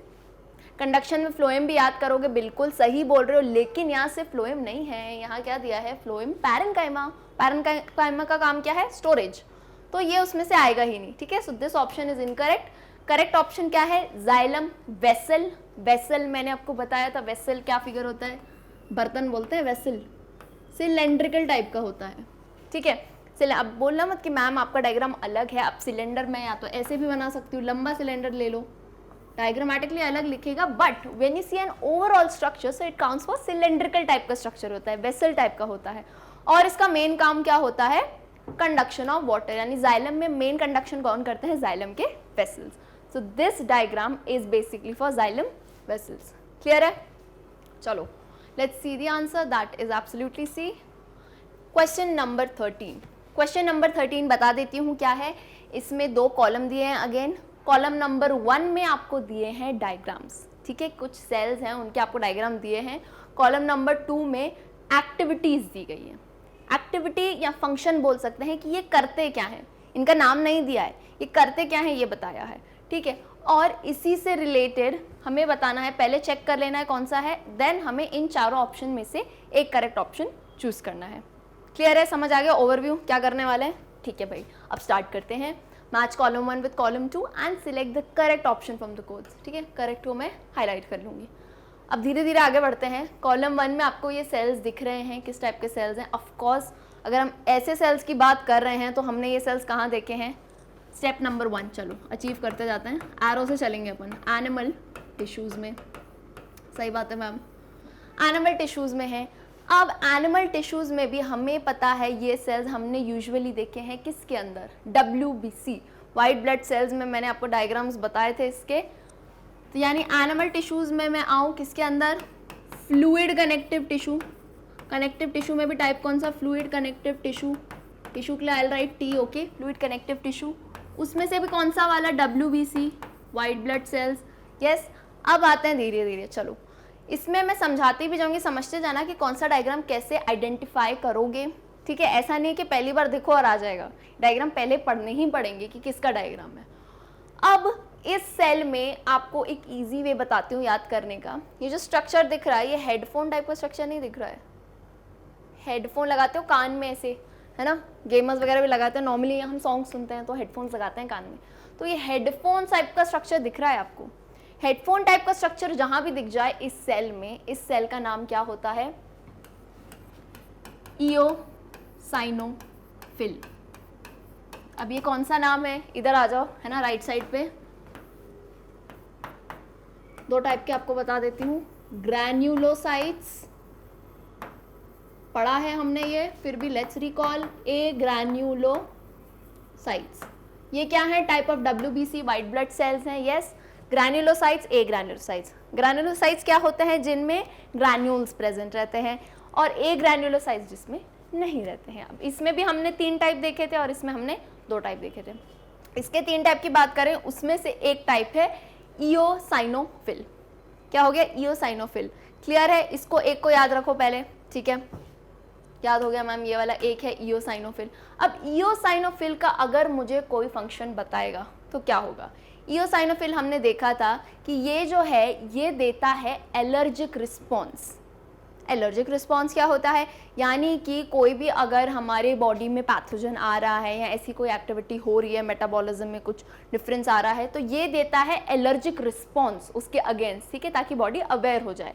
एलर्जी प्रोड्यूस करता है, एलर्जिक को रिस्पॉन्स देता है। ये हो गया हमारा इओसाइनोफिल। तो यानी एक ऑप्शन हमारा क्या हो जाता है? 3। क्लियर है? एक ऑप्शन 3। फंक्शंस में पढ़ लेना, एनिमल टिश्यूज के वीडियो में जाके देख सकते हो एक बार, तो समझ आ जाएगा। यानी कि ए हो गया हमारा 3rd ऑप्शन। तो ये भी हो गया, ये भी हो गया। चलो अब हम आते हैं बी वाले डायग्राम पे। बी वाले डायग्राम को देखो ध्यान से। ये एक आपको ऐसा स्ट्रक्चर दिख रहा है, एकदम सर्कुलर टाइप का, एकदम मोटा सा स्ट्रक्चर। अब इस स्ट्रक्चर को हम इसमें कहाँ प्लेस करेंगे? एक है ग्रैन्युलोसाइट्स, एक है ए ग्रैन्युलोसाइट्स। ए ग्रैन्युलोसाइट्स में एक टाइप का सेल होता है जिसे कहते हैं मोनोसाइट। याद आया? यस, मोनोसाइट, जिसे हम एक और नाम से पुकारते हैं, जिसे कहते हैं फैगोसाइट्स भी कह सकते हैं इन्हें। तो ये हो गया हमारा मोनोसाइट, ठीक है। अब मोनोसाइट की बात करें तो इनको फैगोसाइट्स भी कहते हैं, फैगोसाइट्स। और इससे रिलेटेड एक वर्ड आपको दिख रहा होगा, फैगोसाइटोसिस। फैगोसाइटोसिस क्या होता है? यानी कि किसी भी जो बैक्टीरिया आ गया या फिर कोई ऐसा पैथोजन आ गया जिसको ये इनगल्फ कर लेते हैं, डाइजेस्ट कर लेते हैं, सेल को खा जाते हैं। यानी ये क्या करते हैं? अमीबा होता है, जैसे अमीबा टाइप का मूवमेंट करते हैं, अपना सूडोपोडिया निकालते हैं, ऐसे अंदर लेते हैं और उस ऑर्गेनिज्म को खा जाते हैं। जो भी हमारा कोई भी माइक्रो ऑर्गेनिज्म ले लो, बैक्टीरिया ले लो, या कोई भी पैथोजन जो डिजीज कॉज करने होते हैं, उसे ये ऐसे खा जाते हैं, यानी फैगोसाइटोसिस कर देते हैं। कौन? मोनोसाइट। तो यानी कि बी ऑप्शन भी क्लियर हो गया मैम, दैट इज 1। वंडरफुल। अब हम आते हैं लास्ट वाले पे। लास्ट कैसा दिख रहा है? ऐसा थोड़ा स्नेक टाइप का स्ट्रक्चर आपको दिखेगा, ठीक है, स्नेक टाइप का स्ट्रक्चर है, ऐसे दिखेगा। ये होता है एक टाइप का ग्रैन्युलोसाइट, यानी जिसमें ग्रैन्यूल प्रेजेंट रहते हैं। इसका नाम है बी से स्टार्ट होता है, दैट इज बेसोफिल। क्या है ये? बेसोफिल। अब बेसोफिल के फंक्शन में मैंने बताया था, कुछ लोग होते हैं ना, जैसे ये फैगोसाइटोसिस है, इसको खाना पसंद है तो ये खा लेता है, ठीक है, सेल्स को खा लेता है। लेकिन बेसोफिल का काम क्या है? उसको सिक्रीट करना पसंद है कि ठीक है यार मैं निकाल सकता हूँ अपने अंदर से। तो ये क्या काम करता है? सिक्रीशन का। अब किसके सिक्रीशन का? That is heparin. अब हेपारिन क्या होता है? बेसिकली ये यूज किया जाता है, ये हमारी बॉडी में प्रोड्यूस होता है ब्लड कोआगुलेशन रोकने के लिए। किसके लिए? To stop blood coagulation. Yes, blood coagulation, clotting is different, coagulation is different. यानी हमारी बॉडी में ब्लड वेसल्स में कभी कभार ब्लड फंस जाता है, थिक हो जाता है, तो वो नहीं हो एक्टिविटी है ना ब्लड वेसल्स में, तो उसको रोकने के लिए कौन रिलीज होता है? हेपारिन। ये हेपारिन का काम होता है, जो कि कौन रिलीज करता है? हमारे बेसोफिल। तो यानी कि नेक्स्ट स्लाइड पे जाने से पहले अपन यहाँ लिख लेते हैं, हमने क्या आइडेंटिफाई किया? ए है, ए क्या करता है? एलर्जिक रिस्पॉन्स दिखाएगा। बी क्या करता है? फैगोसाइटोसिस, सेल को खा जाएगा। और सी क्या करता है? हेपारिन रिलीज करता है। ठीक है, आगे बढ़ सकते हैं। आगे मतलब आंसर देखते हैं अब कौन सा वाला सही है। चलो मैच करो इससे। ए हमने देखा 3, मैम 3 कहाँ है? 2 3, ओके ये वाला लग रहा है। ए का 3 है, सही बात है। बी का 1 है, बिल्कुल सही। सी का 2 है, अगेन सही। यानी कि हमारा आंसर क्या है? Option number 4, absolutely correct. बहुत ही बढ़िया हो गया ये तो। चलो WBC थे, रिकॉल हो गए। अब आते हैं 14 पे, अगेन आ गया फिगर वाला क्वेश्चन। ठीक है, which of the following statements is correct? Correct पे मैं करूंगी box about the cell shown in the figure. अब आ जाओ फिगर पे। ये फिगर में एक सेल दिया गया है, आपको देखते ही पहचान जाओगे कौन सा सेल है, जल्दी से बता दो, है ना। अब उसमें से इस सेल को देख के बताना है कि कौन सा स्टेटमेंट करेक्ट है। ठीक है, इस सेल को देख के। चलो अब हम आते हैं, पहला स्टेटमेंट है P receives nerve impulse from Q and conveys it to other cells. PQRS, ये देखो ये 4 इसमें दिए गए हैं आइडेंटिफिकेशन। PQRS नाम नहीं बताया है। अब जिसको पता चल गया तो हमें बताइए कौन सा सेल है? ये है हमारा न्यूरॉन या फिर नर्व सेल। ठीक है, ये कौन सा सेल है? न्यूरॉन है या फिर नर्व सेल है। क्लियर है। अब इसमें से हम पहले आइडेंटिफाई कर देंगे PQRS, स्टेप बाय स्टेप चलते चलेंगे। पहला स्टेप अचीव हो गया, बता दिया किसका डायग्राम है। अब हम एक एक करके बताते हैं कि P क्या है। चलो आ जाओ, PQRS ऐसे लिख देती हूँ, आइडेंटिफाई कर लेते हैं कौन क्या है। क्लियर है। चलो P, अब P दिख रहा है हमको ऐसे हाथ फैलाए रखा हुआ है सेल बॉडी के बाहर, तो यानी कि ये क्या हो गए? हमारे डेंड्राइट्स, डेंड्रॉन्स या डेंड्राइट्स कह सकते हैं। यस, इनका काम क्या होता है? इतने हाथ क्यों फैला रखे हैं? बिकॉज यही है वो जो रिसीव करते हैं नर्व इम्पल्स, इनके थ्रू ही आता है। यस, जो भी स्टिमुलस होता है, जो भी एक्टिविटी होती है, कोई भी इम्पल्स आता है, सेंसेशन आता है, वो किससे आता है? P से। और P क्या है? डेंड्राइट्स। Achieve step 2। चलो अब नेक्स्ट वाले स्टेप पे आते हैं, Q को आइडेंटिफाई करना। अब Q मैं देख पा रही हूँ, तो Q इनने दे दिया है, ये जो सिलेंड्रिकली रॉड टाइप जा रहा है स्ट्रक्चर, क्यूब टाइप, इसको दे दिया। और हमें पता है ये पास ऑन होते हुए, यानी यहाँ इम्पल्स आया, नर्व इम्पल्स यहाँ पे आया, ये पास ऑन होते हुए जाएगा यहाँ से यहाँ तक, यानी इसका डायरेक्शन ये है, डेंड्राइट से लेके यहाँ तक। तो ये जहाँ से होके जाता है Q is basically axon. Clear है? Q क्या हो गया? हमारा एक्सॉन हो गया। अब आता है नेक्स्ट R मैं आपको थोड़ा यहाँ पे दिखा देती हूँ डायग्राम में। ये जहाँ पे थिकनिंग्स प्रेजेंट नहीं है, ये ओपन जगह है, यहाँ जो नोड प्रेजेंट है, इसे हम कहते हैं nodes of Ranvier. Okay, this is not Ranveer Singh, this is Ranvier. Okay, nodes of Ranvier, ये हो गए R। अब last but not the least आता है S हम देख पा रहे हैं एक्सॉन का टर्मिनल है, एंडिंग है, या फिर हम इसे कह सकते हैं, अगर बल्ब पे है ये डायग्राम तो हम इसे कह सकते हैं सिनेप्टिक नॉब। याद आ रहा है ना, सिनेप्स आता है नीचे और नीचे क्या आ जाता है? ये बल्ब टाइप स्ट्रक्चर, जिसे हम कहते हैं सिनेप्टिक नॉब। ठीक है भाई, तो ये स्टेप तो अचीव हो गया फाइनली मैम। ठीक है, ये पता चल गया। अब अगर ये पता चल गया है तो हम इनको देख सकते हैं ऑप्शंस को। चलो, ऑप्शन ए क्या कहता है? P receives nerve impulse from Q and conveys it to other cells, यानी P लेता है नर्व इम्पल्स और Q को दे देता है। P receives nerve impulse from this cell and pass it to the other cells। तो ये तो सही बात बोल रहे हैं या गलत बात बोल रहे हैं? बताओ मुझे। P receives nerve impulse, ध्यान देना, ये तो सही बात बोल दी, रिसीव करता है नर्व इम्पल्स, बट ये कह रहे हैं फ्रॉम क्यू। यार क्यू के पास पहले कैसे आएगा? हमें पता है यहाँ से कोई भी नर्व हमारा स्टिमुलस आ रहा है तो इस साइड से आएगा, क्यू से कैसे आएगा? यानी ये बोल रहे हैं नीचे से ऊपर जा रहा है। अभी मैम ने बताया यहाँ से रिसीव करके ये नीचे से नेक्स्ट सेल में ले जाएगा, तो this statement is absolutely incorrect. Clear है? चलो पहला वाला तो हो गया। अब हम आते हैं बी ऑप्शन पे। बी पे क्या लिखा है?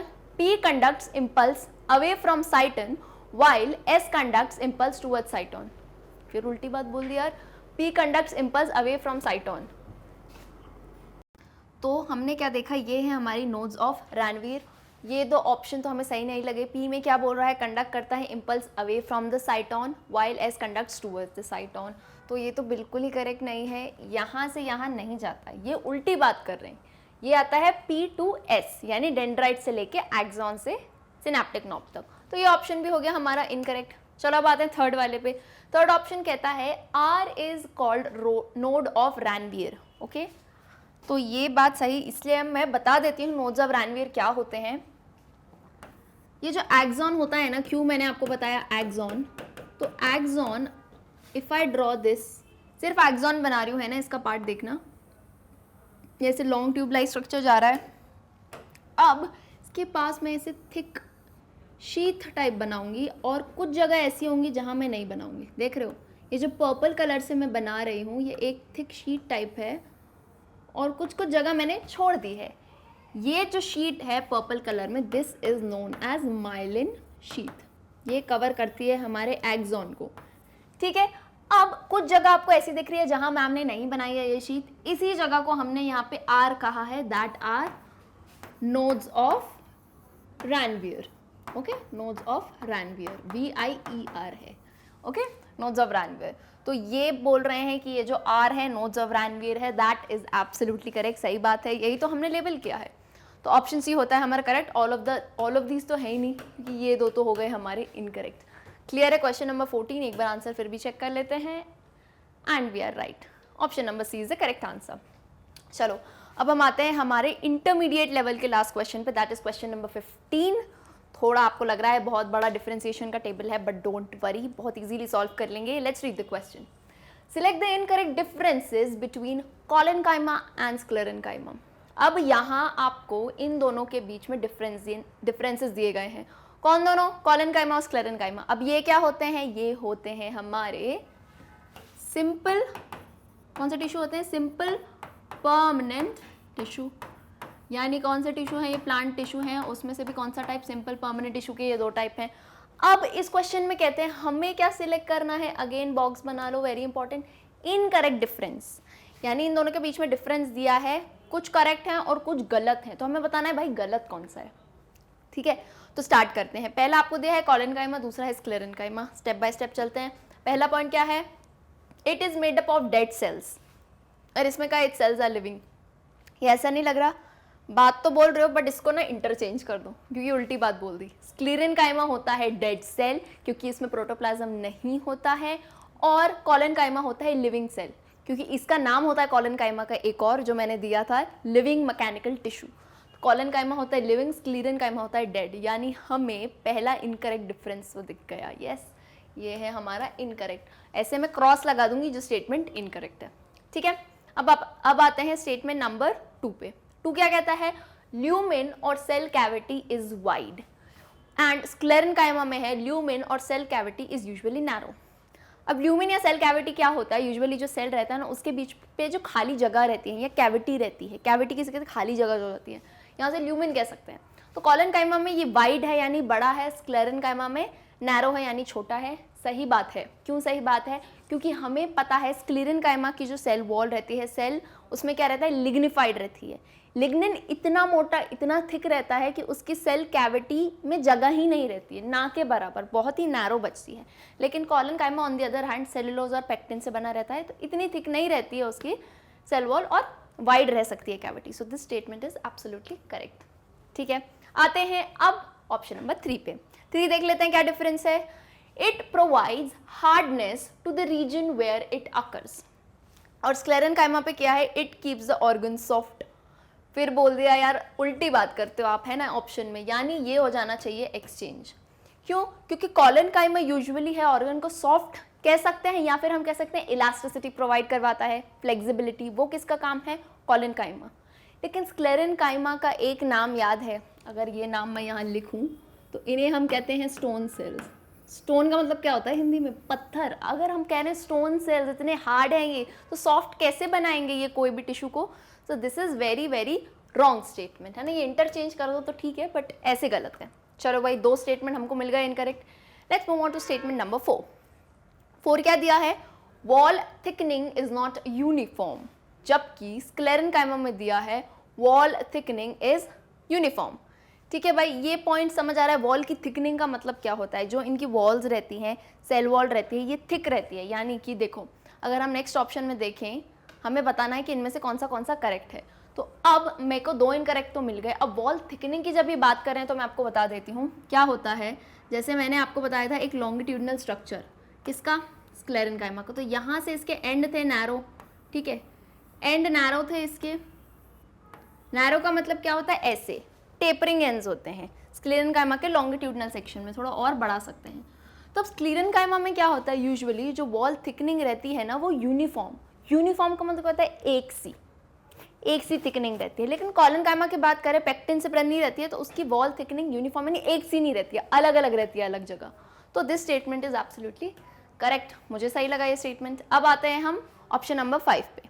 चलो, pits are simple and straight, and इसमें pits are simple, oblique and may be branched. अब इसका मतलब क्या होता है? पिट्स हमने पढ़ा था, इसी डायग्राम में देख लेते हैं। एक सिंपल पिट पेयर होता है, सिंपल पिट हमने पढ़ा है किसमें? स्क्लेरेनकाइमा में। यस, कॉलेनकाइमा की भी बात करें तो उसका पिट भी सिंपल और स्ट्रेट रहता है। ये जो स्पेस रहता है यहाँ पे, ये पिट, इस जगह को कहते हैं। स्क्लेरेनकाइमा में सिंपल भी होता है लेकिन ऑब्लिक हो सकता है और ब्रांच्ड भी हो सकता है ये पिट। तो ये स्टेटमेंट भी है हमारा ओहो करेक्ट। ठीक है, अब हमको क्या दिख रहा है? 1 और 3 इनकरेक्ट। ठीक है, आगे बढ़ते हैं, देखते हैं 1 और 3 किस ऑप्शन में इनकरेक्ट है। लेट्स सी। चलो, 1 और 3 ये ओके, ठीक है, मैंने देख लिया 1 एंड 3। मुझे दिख रहा है ऑप्शन नंबर ए में 1 एंड 3, तो हम आंसर चेक करते हैं। एब्सोल्युटली करेक्ट, ऑप्शन 1 एंड 3 ही हैं जो हैं इनकरेक्ट ऑप्शंस हमारे। ठीक है, नेक्स्ट क्वेश्चन पे मूव ऑन करते हैं। ओके, अब स्टार्ट होता है क्वेश्चन नंबर 16, जो है हमारे achievers level hots. Hots is high order thinking skills के क्वेश्चंस। यस, अब इसमें और कंसंट्रेशन अपना बढ़ा के रखना। ओके, क्योंकि ये जो क्वेश्चन है ये है कुछ स्टेप्स में। ठीक है, अपना फोकस बिल्कुल रखना इस क्वेश्चन पे अब, बिकॉज इसमें स्टेप थोड़े ज़्यादा हैं। यानी कि कंपैरेटिवली पिछले क्वेश्चंस में हम क्या कर रहे थे? मैच कर रहे थे, डायग्राम देख रहे थे। इसमें ये है जैसे एक पजल टाइप नहीं होती है, रिडल टाइप की, यहाँ से यहाँ जाओ, पहेलियाँ बुझाते हैं। ये क्वेश्चन वैसा है। आप देख पा रहे हो ये क्वेश्चंस में 16 और क्वेश्चन 17 दोनों मिक्सड अप है। यानी ये कुछ सेट ऑफ इंस्ट्रक्शंस हैं, कुछ चीज़ें दी गई हैं, कुछ कीवर्ड्स दिए गए हैं, इनसे रिलेटेड हमको PQRST ये सब आइडेंटिफाई करने हैं। आइडेंटिफाई करने के बाद क्वेश्चन नंबर 16 आएगा और क्वेश्चन नंबर 17 आएगा इन्हीं के बेस पे। ठीक है, तो 1 बाय 1 चलते हैं, बहुत ही धीरे धीरे समझेंगे इसको, बिल्कुल ही है ना, भगना मत, आराम आराम से समझते हैं। Refer to the given dichotomous key and answer the following questions. ठीक है भाई, अब ये है ऑप्शन नंबर 1 और इसके 2 पॉइंट्स हैं ए एंड बी। ठीक है, ए पढ़ लेती हूँ। The cell walls of tissue have walls. The cell wall of tissue नहीं, the cells of tissue have walls. And second कहता है the cells of tissue have no walls. यानी कि ये पहला बोल दिया इस सेल के टिश्यू में वॉल होते हैं, यानी ये किसकी बात कर रहे हैं? स्टेप 1 अचीव करना, धीरे धीरे चलना है ना, बिल्कुल भी भगना नहीं है। सेल में अगर वॉल हुआ तो वो क्या होगा? ये प्लांट टिश्यू की बात हो रही है। सेकंड में कहते हैं the cell of tissue have no walls, तो ये ऑब्वियस है एनिमल टिश्यू की बात कर रहे हैं, हाँ कि नहीं? Yes ma'am. अब क्या कहता है पहले ऑप्शन में? हैव वॉल्स, गो टू 2, यानी गो टू क्वेश्चन नंबर 2। ये पहली पहेली थी हमारी, यानी ये है प्लांट टिश्यू। एक काम करते हैं ना, एक एक करके करते हैं, नया मेथड कर लेते हैं। प्लांट टिश्यू किया, इसी एक को पहले पूरा सॉल्व कर लेते हैं तो समझ आएगा। ठीक है, पहला हो गया प्लांट टिश्यू, क्लियर है। अब इसमें बोलो go to question number 2, question number 2 या ये। ठीक है, अब क्वेश्चन नंबर 2 में ए और बी में इतना तो समझ गए होंगे कि ये है प्लांट टिश्यू, तो ये दोनों भी प्लांट टिश्यू होंगे। ठीक है, पहला पढ़ लेते हैं, it is made of only one type of cell. It is made of यानी एक ही तरह, वन सेल नहीं बोला, यूनिसेल्युलर नहीं, वन टाइप ऑफ सेल, एक ही तरह के सेल बना होता है, ठीक है। ये इंफॉर्मेशन फिट है दिमाग में। तो अब हम जाते हैं गो टू 4, क्वेश्चन नंबर 4 पे जाते हैं, ठीक है, पॉइंट नंबर 4 पे जाते हैं। चलो पॉइंट नंबर 4 क्या कहता है? पॉइंट नंबर 4 पे आता है ए वाला, सेल्स स्टोर एयर पी, इतना ही है इन्फॉर्मेशन, ठीक है। अब इनने बोला ये पी आइडेंटिफाई करना है जिसके सेल्स क्या स्टोर करते हैं, एयर। समझ रहे हो, हम उसी एक चीज़ की पहेली बुझा रहे हैं, यानी ये एक प्लांट टिश्यू है, इसमें सेल्स एक ही टाइप के होते हैं, और तीसरा एंड आखिरी हिंट हमको मिला है, सेल्स स्टोर एयर, यानी सेल में हवा भरी होती है। तो प्लांट टिश्यूज में आ जाओ जल्दी से, है ना। प्लांट टिश्यू में आ गए अगर, तो याद आ रहा होगा कि एक ही टाइप के सेल कौन से प्लांट टिश्यू में होते हैं, वो होते हैं हमारे पैरेनकाइमा, ठीक है। इनमें एक ही टाइप के टिश्यू होते हैं। अब सेल स्टोर एयर, एयर यानी हवा की बात हो रही है, ये कौन से सेल्स से आपको पता है, ये वो टाइप का टिश्यू है जो प्रेजेंट रहता है हमारे एक्वेटिक प्लांट्स में। कहाँ पे प्रेजेंट रहता है? एक्वेटिक प्लांट्स में। क्यों? क्योंकि ये हेल्प करता है उनको बायंसी मेंटेन करने में, ना, हल्का रखता है उन प्लांट्स को। तो अब समझ गए, एक्वेटिक प्लांट्स का नाम लिया तो पी विल बी एरेनकाइमा, ठीक है। ये एक टाइप का पैरेनकाइमा है जिसका नाम है एरेनकाइमा। तो फाइनली पहली पहेली हमने बुझा ली है, दैट इज पी। पी को हमने आइडेंटिफाई कर दिया है, क्लियर है बिल्कुल। मैंने ये रब नहीं करूंगी, राइट साइड पे पी लिखे रहने दूंगी, बिकॉज हमें नेक्स्ट क्वेश्चंस यहीं से सॉल्व करने हैं। So I try to write it on the, थोड़ा इस साइड लिखते हैं, ठीक है। पी क्लियर है, चलो 1 अचीव्ड फाइनली। अब आते हैं हम पीछे फिर से, ओके, फिर से आते हैं हम। अब हमने पहले गो टू 2 में किया, फिर गो टू 4 किया, अब यहीं पे सेम ही चीज का हम कर लेंगे यू वाला, ठीक है। यू वाला कर सकते हैं सॉल्व, चलो करते हैं। It is mainly a mechanical tissue, यानी ये वही है, क्या है ये एक टाइप का प्लांट टिश्यू है, एक टाइप के सेल्स हैं। एक टाइप के सेल्स किस में होते हैं? सिंपल परमानेंट टिश्यू में, तभी तो सिंपल है क्योंकि एक ही टाइप के सेल होते हैं। अब इसमें दे दिया गया है यू, जिसने कहा कि यू होगा एक मैकेनिकल टिश्यू जो मैकेनिकल सपोर्ट प्रोवाइड करे। अब याद आ रहा होगा, लिविंग मैकेनिकल टिश्यू हमने एक ही को नाम दिया था जिसका नाम है हमारा कोलेनकाइमा, ठीक है। अब हाँ, मैकेनिकल टिश्यू सपोर्ट तो स्क्लेरेनकाइमा भी करता है, ये भी सही बात है। अब ये कंफ्यूजन हम कैसे दूर कर सकते हैं? जब हम आगे देखेंगे दोनों क्वेश्चंस पे, उससे रिलेटेड बात आएगी तो हम और क्लियरली आइडेंटिफाई कर पाएंगे। बट फिलहाल के लिए मैकेनिकल टिश्यू दिया है तो हम लिख सकते हैं कोलेनकाइमा, क्लियर है। चलो क्या आइडेंटिफाई किया? पी और यू, कुछ तो हुआ। चलो भाई अब सेकेंड पहेली पे आते हैं। सेकेंड क्या है? गो टू 2 में आए थे, पहला हमने देखा गो टू 2, अब 2 में हमने ये वाला तो कर दिया, ठीक है। अब सेकेंड वाले पे आते हैं, it is made of more than one type of cell. पहले हमने देख लिया सिंपल वाले, अब दिया है it is made of more than one type of cell, एक से ज्यादा तरीके के सेल से बना होगा।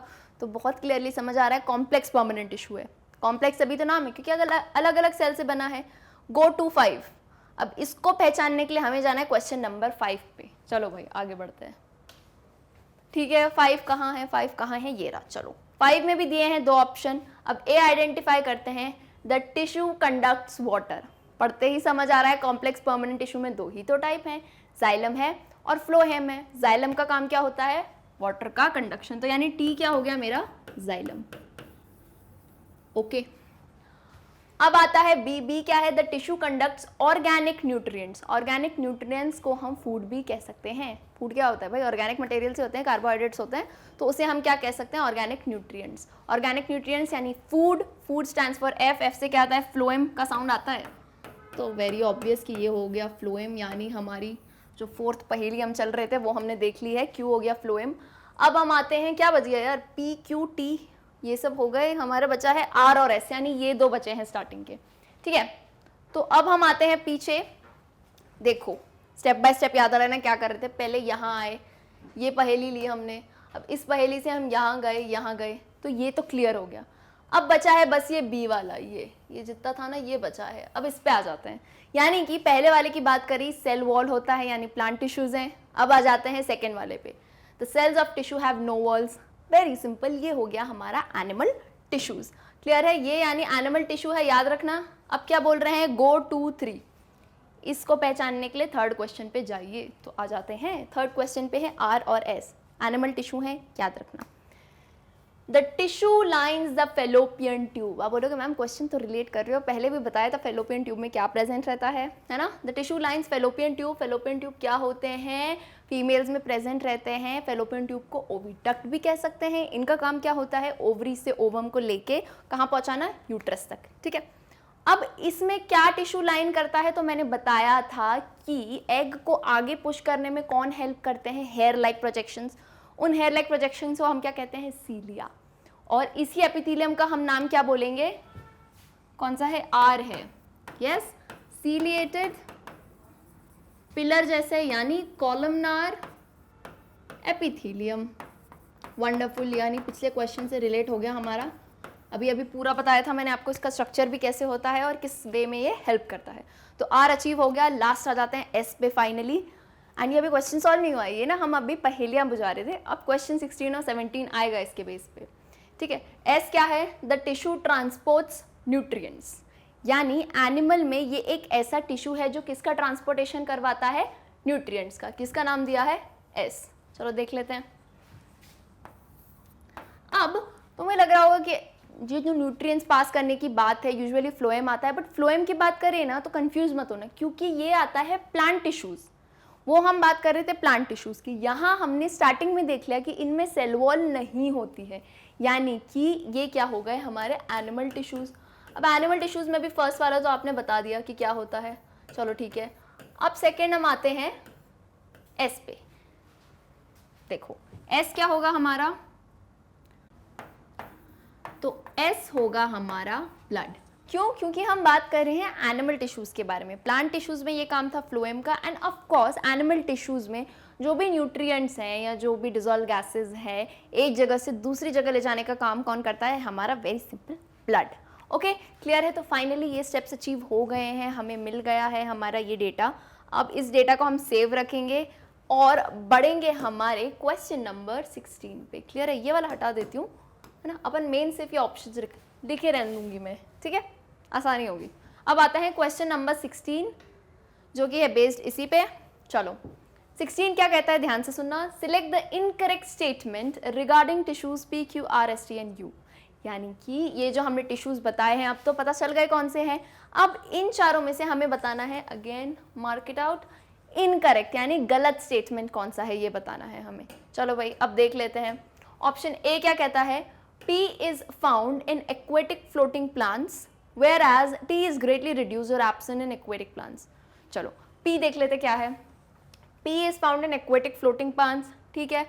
एरेनकाइमा की बात हो गई, P है एरेनकाइमा, और हमने पढ़ा है एरेनकाइमा मेनली प्रेजेंट रहता है एक्वेटिक प्लांट्स या हाइड्रोफाइट्स में। क्यों, उन्हें बायंसी प्रोवाइड करने के लिए या हल्का करने के लिए। तो ये बात तो करेक्ट है। T is greatly reduced or absent in aquatic plants. T क्या है, T क्या है, जाइलम। अब एक बात ध्यान से सुनो, जाइलम का मेन काम क्या होता है, वाटर कंडक्शन का।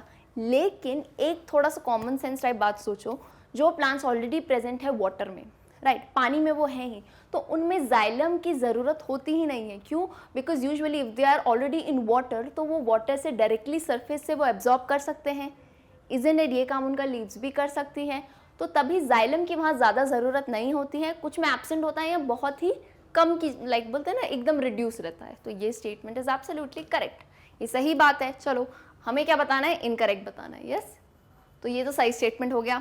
अब आते हैं स्टेटमेंट नंबर बी पे। क्या कहता है, R and S are animal tissues while P and Q are plant tissues. R and S, R and S क्या है, आर हो गया सीलिएटेड कॉलमनार एपिथेलियम, एस हो गया ब्लड। एंड ये दोनों हमें पता है क्या होता है, एनिमल टिश्यूज, एनिमल्स में प्रेजेंट रहते हैं, सही बात है। P and Q are plant tissues. P क्या है, एरेनकाइमा यानी अ टाइप ऑफ पैरेनकाइमा, और क्या बोला, Q, Q is phloem। तो phloem हमें पता है प्लांट टिश्यूज में प्रेजेंट रहता है, फूड कंडक्शन करता है। तो this option is absolutely correct, B वाला करेक्ट है। देखते हैं भाई इनकरेक्ट कहाँ आ रहा है। C, S can be xylem, एक एक करके बताती हूँ। S can be xylem, S कहाँ है, S तो ब्लड है। मतलब देखो ये हमने आइडेंटिफाई क्यों किया पहले, अब समझ आ रहा है। सबसे पहला काम यही होना चाहिए आपका, कोई भी ऐसी टाइप की पहेली हो ना तो उसको पहले आप क्लियर कर लो कि ये XYZ या जो भी आपको दिए गए हैं नेम, उनको आइडेंटिफाई कर लो, देन तो इजी हो गया। दाएं हाथ का केले, दाएं नहीं बाएं हाथ का होता है ना शायद, ओके। तो S can be xylem, S क्या है यहाँ पे, जाइलम है, तो गलत बात बोल रहे हो, ये नहीं है। S तो हमारा ब्लड है, Q can be blood, Q तो फ्लोएम है, and U can be parenchyma, U को क्या बोला है पैरेन्काइमा, जबकि हमने देखा U क्या है हमारा collenchyma. So this statement is absolutely गलत, इनकरेक्ट. ठीक है, आंसर मिल गया, फिर भी भगना नहीं है हमें. डी ऑप्शन देख लेते हैं क्या दिया है. R is ciliated epithelial tissue which is absolutely correct. Whereas U का क्या दिया है, U possesses uniform wall thickenings of lignin. Okay, अब U यहाँ पे दे दिया आपको लिग्निफाइड वॉल्स हैं. लिग्निफाइड वॉल्स हैं यानी मैंने आपको बताया था ये ऑप्शन मैकेनिकल सपोर्ट वाली बात कही थी, यहाँ तो कॉलेनकाइमा या स्क्लेरेनकाइमा हो सकता है. ऑप्शन में से आप समझ जाओगे कि क्या है, लिग्निन की बात कर रहे हैं, तो ऑफ कोर्स ये क्या था हमारा ऑप्शन, दैट इज स्क्लेरेनकाइमा. बात समझ आई, स्क्लेरेनकाइमा हो जाएगा ये. वाह, स्क्लेरेनकाइमा. ठीक है, स्क्लेरेनकाइमा में किसकी वॉल प्रेजेंट रहती हैं, लिग्निन की, लिग्निफाइड वॉल्स, थिक वॉल्स जो रहती हैं. ओके, तो ये स्टेटमेंट तो करेक्ट है. चलो, तो हमें मिल गया हमारा answer, that is C. Okay, पूरा आई थिंक आई कांट, हाँ पूरा रहने देते हैं अपन. क्यों, बिकॉज हमें नेक्स्ट ऑप्शन में भी देखना है यही सब, और हम नहीं तो कंफ्यूज हो जाएंगे. ठीक है, आंसर देख लेते हैं. आंसर क्या है, इनकरेक्ट, दैट इज सी. चलो, क्वेश्चन 17 बिल्कुल मत भूलना पिछला वाला, क्योंकि इसी पे बेस्ड हैं दोनों क्वेश्चंस, इसी डेटा पे बेस्ड हैं. तो देखते हैं 17 में क्या है. Select the correct match of the tissue and its location in the body. यानी पिछले वाले में इनकरेक्ट देखा, इस वाले में क्या देखते हैं, करेक्ट. करेक्ट को अंडरलाइन कर लो या बॉक्स बना लो. अब सही मैच बताना है लोकेशन. लोकेशन यानी कहाँ पाए जाते हैं ये. ठीक है, ए दिया है, ए में क्या बोला है, पी है एपिकल मेरिस्टम में प्रेजेंट और आर है स्किन में. पी कहाँ है, एरेनकाइमा. एपिकल मेरिस्टम की तो बात ही नहीं कह सकते आप, ज़रूरी नहीं है. क्यों, बिकॉज ये है हमारे सिंपल परमानेंट टिश्यू, तो मेरिस्टमेटिक टिश्यू तो है ही नहीं, तो ये ऑप्शन गलत है. आर बोला है स्किन में प्रेजेंट है, आर कहाँ है, सिलिएटेड कॉलमनार एपिथेलियम, नहीं, स्किन में तो क्या होता है हमारा स्ट्रैटिफाइड स्क्वामस एपिथेलियम, है ना. तो ये तो हो गया इनकरेक्ट ऑप्शन. अब आता है सेकंड वाले पे. सेकंड क्या है, क्यू एपिडर्मल कवरिंग है लेग्यूमिनस सीड्स की, और यू है लीफ पेट्यूल में प्रेजेंट. लंबा ऑप्शन हो गया, ध्यान से देखते हैं. क्यू है epidermal covering of leguminous seed. अब क्यू है फ्लोएम. कहीं से कहीं तक मैच नहीं होता है, फ्लोएम का काम है कंडक्शन करना वाटर का, तो ये सीड्स में कहाँ से प्रेजेंट रहेगा, तो नहीं, फ्लोएम का काम है कंडक्शन फूड मटेरियल्स का करना, टू करेक्ट दैट. ओके, हाँ, यू है. अब यू की बात करिए, लीफ पेट्यूल में रहता है, यू है स्क्लेरेनकाइमा. लीफ पेट्यूल में स्क्लेरेनकाइमा प्रेजेंट नहीं रहता है, स्क्लेरेनकाइमा डेड सेल्स का होता है. लीफ पेट्यूल में तो मैंने बताया था कॉलेनकाइमा रहता है. Okay, so this option is incorrect. अब आते हैं ऑप्शन नंबर सी पे. ठीक है, ऑप्शन नंबर सी है, एस बोला है फ्रूट पल्प पे, टी बोला है बोन कैविटी. तो एस देख लेते हैं, फ्रूट पल्प में ब्लड. इतना वियर्ड ऑप्शन है ना ये, मतलब फ्रूट पल्प में ब्लड कहाँ से मिलेगा, दिस इज एब्सोल्युटली रॉन्ग यार, गलत है. और टी बोला है बोन की कैविटीज में, जाइलम, मतलब आप बोल रहे हो कि एनिमल टिश्यू के अंदर प्लांट टिश्यू प्रेजेंट हो, तो ऐसा तो बिल्कुल नहीं है, ये गलत है बिल्कुल ही. फोर्थ ऑप्शन बचता है, फिर भी देख लेते हैं क्या है. आर बोला है ब्रोंकायोल्स में प्रेजेंट है.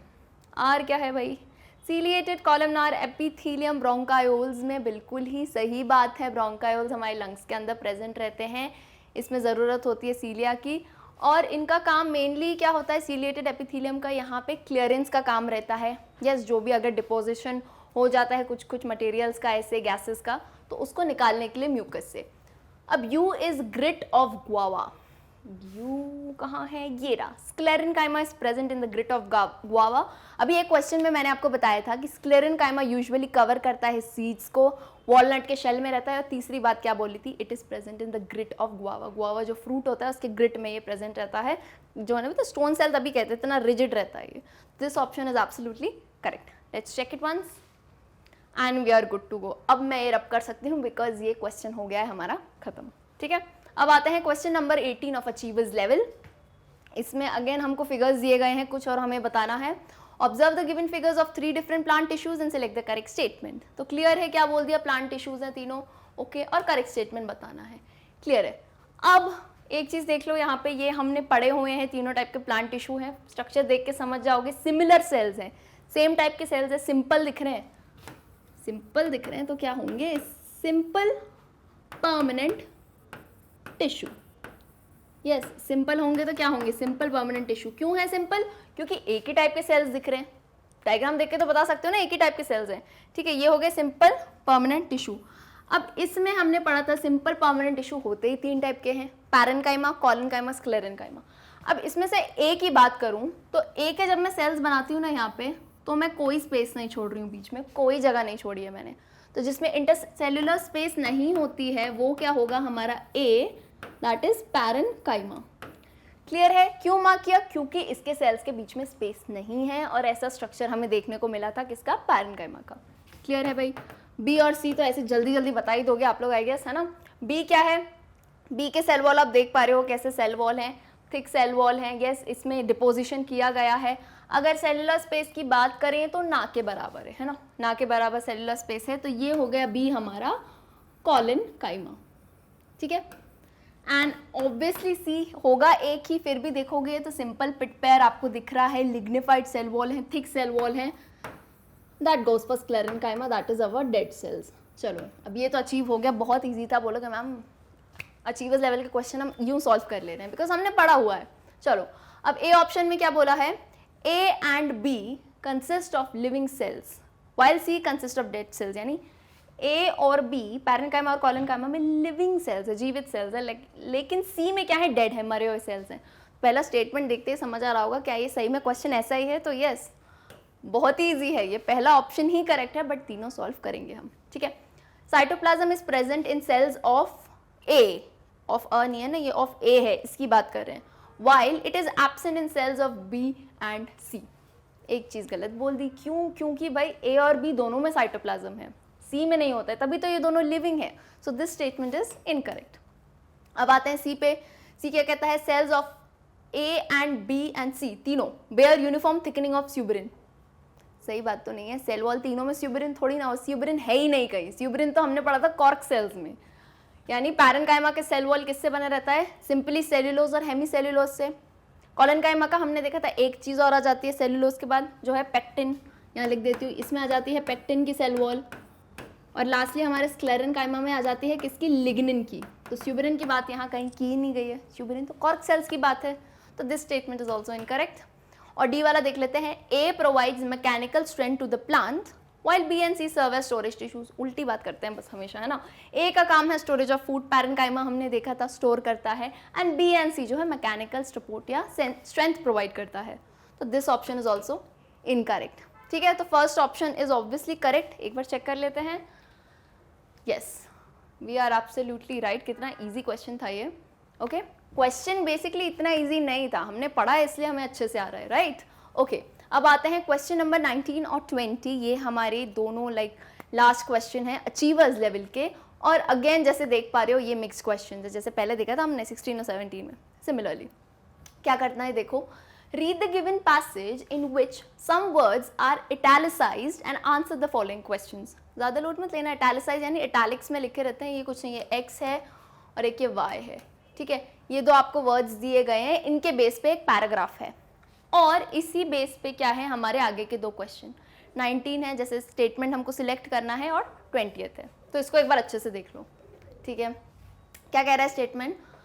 अब जब मैं स्टेटमेंट पढ़ रही हूँ एक चीज़ याद रखना, when I read this passage, तो ऐसे मत बोलना कि पैसेज में कहीं गलती हो रही है या क्या हो रहा है, यही चीज़ हमें बतानी है ऑप्शंस में आगे। ठीक है, तो बस ध्यान से देखते जाना क्या पॉइंट्स आ रहे हैं, और कहीं लगे गलती तो नोट डाउन कर लेना कि ये गलती है।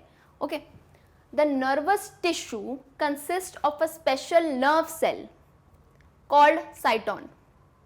ओके, क्या बोल रहे हैं, नर्वस टिश्यू में जो नर्व सेल है उसका नाम होता है साइटॉन। ठीक है, अब कहते हैं the cell is divided into axon and neuron. ये बोल रहे हैं सेल को एक्सॉन और न्यूरॉन में डिवाइड किया गया है।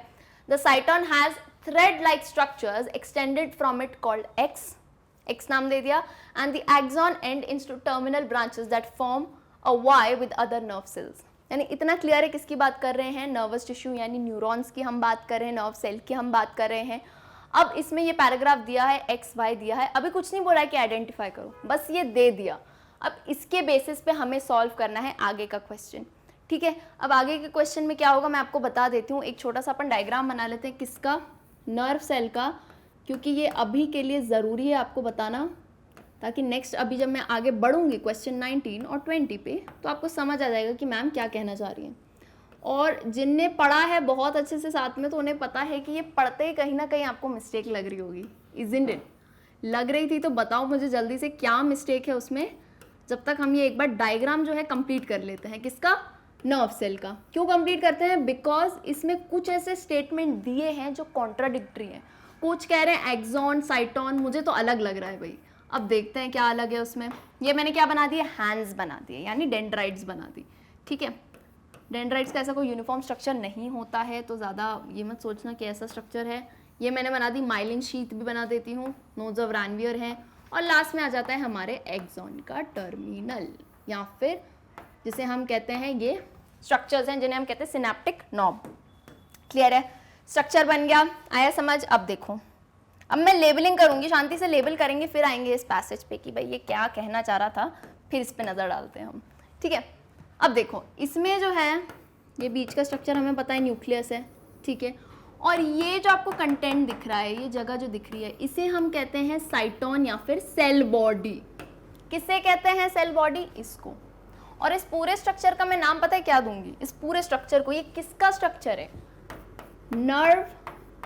नर्व सेल या न्यूरॉन, ये एक ही नाम है। जैसे निकनेम मैं आपको बताती हूँ ना, निकनेम होता है ना किसी का, मेरा तो खैर कुछ भी नहीं है, बट हाँ लोगों के निकनेम होता है, तो कोई कहता है नर्व सेल भी कह सकते हो या न्यूरॉन भी, और इसे क्या कह सकते हो? साइटन या फिर सेल बॉडी। मतलब इनने भी निकनेम रख रखे हैं। Very nice.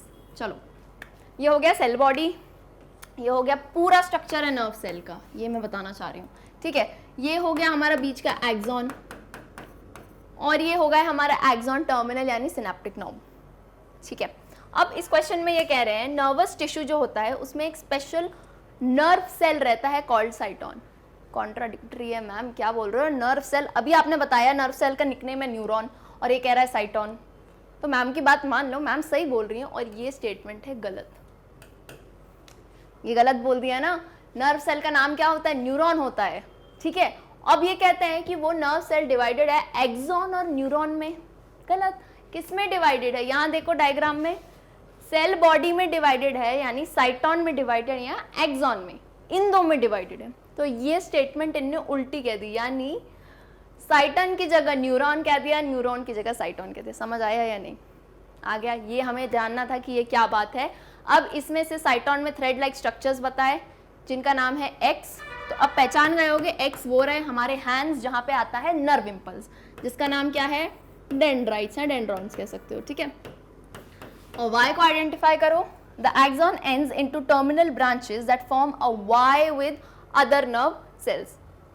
क्या बोला है? एक्सॉन जहाँ एंड करता है टर्मिनल ब्रांचेस पे दूसरे नर्व सेल से जो जुड़ते हैं, यानी ये जो हो गए हमारे सिनेप्स कह सकते हो, सिनेप्टिक नॉब्स कह सकते हो। यस, स्पेस जो होता है जहाँ ट्रैवल करता है वो साइनेप्स होता है, और उससे रिलेटेड है हमारे सिनेप्टिक नॉब्स। Very clear. तो अब मैं बढ़ूँ आगे क्वेश्चन पे, एक्चुअल क्वेश्चन पे। ठीक है भाई, चलो क्वेश्चन नंबर 19 देख लेते हैं। Select the correct statement regarding the italicised words. Italicised words यानी एक्स और वाई जो हमने देखा था वो इटैलिक्स में, यानी ऐसे टेढ़ा करके लिखा होता है और कुछ नहीं होता है। एक्स और वाई की बात कर रहे हैं ये। इटैलिसाइज्ड वर्ड्स कौन से हैं? X and Y. Wow, colour variation. चलो एक्स एंड वाई। ठीक है, अब आता है तीनों ऑप्शन, चारों ऑप्शन हम चेक करते हैं। पहला लिखा है cyton and axon should be interchanged, तो नहीं, साइटोन और न्यूरॉन की बात थी यहाँ पे, तो ये छोड़ दो, चलो छोड़ दो, ये गलत बात है। अब क्या बोल रहे हैं? Neuron should be replaced by dendrites, तो ये भी सही बात नहीं है। हमने देखा ऐसा तो कुछ बात ही नहीं थी, डेंड्राइट्स अपनी जगह सही थे। अब आता है the positions of साइटोन and neuron should be interchange. ये मैम, ये बात पलक मैम ने बताई थी पीछे, क्या कि साइटोन और न्यूरॉन अलग अलग यानी इंटरचेंजेबली दिए थे, तो वो इंटरचेंज हो जाने चाहिए, और ये स्टेटमेंट है करेक्ट। ऑल ऑफ दिस तो होगा ही नहीं क्योंकि एक ही ऑप्शन करेक्ट है, so let's check. Option C is correct. आया समझ? तो वो जो पैसेज हमको पूरा दिया था उसका मतलब यही था, उसमें हमें देखना था कि क्या बात बोली गई है। कुछ गलत लगता है तो खुद नोट कर लो, देन आगे क्वेश्चन पे आओ। Okay, here we come to our last question, question number 20 of achievers level. उसी से रिलेटेड है जो हमने पैराग्राफ पढ़ा था। अब इसमें क्या कहा है? Select the correct option that identifies X and Y. X and Y को हमने आइडेंटिफाई अभी किया था, क्या था मैं बता देती हूँ। एक्स हमने देखा था जो इम्पल्स लेता है जिसका नाम क्या होता है? डेंड्राइट्स। वाई हम कह सकते हैं एंड के, अगर पर्टिकुलरली नॉब्स की बात कर रहे हो तो सिनेप्टिक नॉब्स लिखना, या फिर कह रहे हैं जहाँ ट्रांसमिशन हो रहा है तो उसे हम क्या कह सकते हैं? सिनेप्स, सिनेप्स कह सकते हैं। क्लियर है? ठीक है। तो अब देखते हैं कौन सा ऑप्शन मैच करता है एक्स और वाई को। एक्स डेंड्राइट्स कहाँ पे हैं, तो ये 2 ऑप्शन में है, ए में है डेंड्राइट्स, सी में है डेंड्राइट्स, ठीक है। तो इन दोनों में से कोई करेक्ट हो सकता है। अब मैं देखती हूँ वाई है हमारा साइनैप्स, तो ए में है वाई न्यूरॉन, तो ये तो गलत हो गया। सी में है डेंड्राइट्स और वाई है synapse, so this looks like our correct option. Yes, ये ऑप्शन हमें करेक्ट लगता है। Let's check option number C, absolutely correct. तो ये थे हमारे क्वेश्चंस, ये आंसर की है आपके लिए। ओके स्टूडेंट्स, तो ये था हमारा class 9th NSO biology chapter 2 tissues के MCQ मल्टीपल चॉइस क्वेश्चंस तीनों लेवल में। आई होप आपको बहुत ही अच्छे से समझ आए हो। किसके कितने क्वेश्चंस करेक्ट गए हो जल्दी से मुझे कमेंट में बताइए। अगर ये वीडियो पसंद आया तो लाइक, सब्सक्राइब और शेयर करना मत भूलिएगा। This is Palak Rakhiyani from magnet brains, जहां आपको मिलती है 100% फ्री ऑफ कॉस्ट एजुकेशन। बने रहिए मेरे साथ नेक्स्ट वीडियो में। बाय।